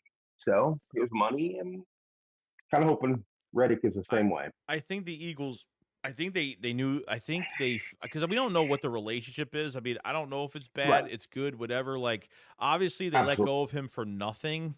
I mean, a 26 third-round conditional is like, damn. Like, I was kind of pissed off. Like, dude, like double-digit sacks, and you couldn't get anything higher than that, which was already, with a couple years down the road for a draft pick, which is kind of weird. So I don't know what they let him go, and I think they already knew they were going to get into a holdout situation. They want to rip the Band-Aid off, not fucking deal with it, and that's kind of where they were at. I mean, but Sirianni's message has been humble and hungry. So maybe you humble your ass and you come on back down. We're hungry dogs eating, and you humble yourself, and you're not worth 20 million. Maybe you're worth 15 or 13 or 12. Yeah. You come on board and you win a championship. Right. So I think we're going all the way, brother. I feel good, dude. I feel great. I feel great. Yeah. I live in Jefferson City, Missouri, which is the capital of Missouri. So I got Kansas City Chiefs, family, friends, everybody. I have to put in that happy, fake smiley face every time that the Chiefs are on. And I pray for you guys. I hope you win. But really, I hope the fucking Panthers beat them all the time. But I'm just miserable. Oh, yeah. I can't even imagine. I live in central Missouri, and I'm surrounded by Chiefs fans. So. No, I get it. I have not been able to watch the last Super Bowl. I have not went back and watched it one time since it was over the first time. I can't do it. Can't bring myself to do it. Yeah, so. I mean, I live in New York, and I wear a Saquon Barkley jersey in New York, and it's great. It's fucking awesome. I just got my first Philadelphia Eagles made jersey. Jalen Carter, baby rhino on the back. I'm 350 pounds, 6'2", and everybody's looking like, "Are you baby rhino?" I'm like, "That's Jalen Carter's fucking nickname." Yeah. But I look like a baby rhino, so yeah. But yeah, got number 98, my dude. Any last words on the? Yeah, appreciate you. I appreciate it, man. I appreciate you joining in. Just Listen, that's what it's all about, man. You week. come in, you fucking say what's on your mind, and you definitely aren't afraid to say what's on your mind. So it's great. Appreciate you. You know. Listen, you aggravate me sometimes. You're like me. You get angry real quick, and then you calm down. Get angry, and calm down, and yeah. Oh yeah, heart's on the fucking sleeve, dude. You know how it is. I'm having a stroke over here when I was listening to your fucking Sunday broadcast. I'm like, I just wait for your wife to clap in the background and like, oh yeah, he's like, listen, it's gonna be okay. Joey's gonna be okay. We're not gonna stroke out over here. Yeah. But I appreciate you guys for real. I appreciate. Hey, without you guys, this would be nothing. So I appreciate it so much. Absolutely. We watch you. I like I said, I've sent in super chats and appreciate you. I appreciate it very much. It means a lot. Everybody, no doubt. Have a great night. You too, man. Go Birds. Go Birds, man. We're getting it this weekend. Hell yeah. Absolutely. All right, man. Have a good one. Thank you. Oh, man. The late nights. Hey, people come in, say what they got to say, man. That's what it's all about. It's all about no censorship. This is all open, just an open, like, therapy session. This is what this is. But, yeah, I mean, I think that's about it. I hope you guys enjoyed the stream tonight. And if you guys haven't subscribe, like the stream, the normal stuff. If you guys haven't checked out the Philly Shakedown podcast merch, definitely check it out. We're running a promotion right now for the playoffs. If you buy 2 of anything, doesn't matter what it is, you buy 2 pieces of merch, you get free shipping. So no shipping will be paid, which is great. So buy anything too. You can mix and match whatever you want. And yeah, link in the description and in the live chat for all of that great stuff. So I appreciate it so much. If you buy stuff, it's, you're supporting Philly 500, supporting my channel, and you're supporting the Philly Shakedown. So, we appreciate it so much. A lot of people bought a lot of stuff, and we do appreciate it a whole lot. So, yeah, it's gonna be it. So what we're gonna do is we're gonna do a live stream on Friday. We'll do a call in, we'll do a talk, and we'll do a call in like we did tonight, and we'll have videos out the rest of the week. Shakedown Saturday, and obviously I'll be crazy on Sunday, so it's gonna be nuts on Sunday doing our thing, So, all right, guys, you guys enjoy the rest of your day, and guys, remember. The link in the chat, the pinned comment, okay, and the live chat. Make sure to become a member towards the off season. Doesn't matter what tier it is. Become a member and you get these behind the scenes videos. Well, they're really not behind the scenes, but they're videos of the we're doing a lot of draft reactions and stuff like that. So definitely become a member if you guys have it for those videos. I won't put those videos on the regular channel because of copyright issues. So if you become a member, you get to see all those reaction analysis videos on some of these draft, obviously some of these players for the 2025 draft as well. So definitely check out all that. Definitely become a member as well if you guys have it. And that's it. We're going to be chilling. So, yeah. The doctor says, Joey, you're the first New Yorker I know that's an Eagles fan. Really, huh? I don't know anybody around here that's an Eagles fan at all. I don't know anybody like whatsoever. So. But all right, guys, make sure you like, subscribe, and I'll see you guys on the next one Friday. Most likely. We'll have videos, though. All right? You guys enjoy the rest of your day, and I'll see you guys on the next one. Shakes what up? Follow Seagulls Fly. I can't talk. Peace out, guys. Peace.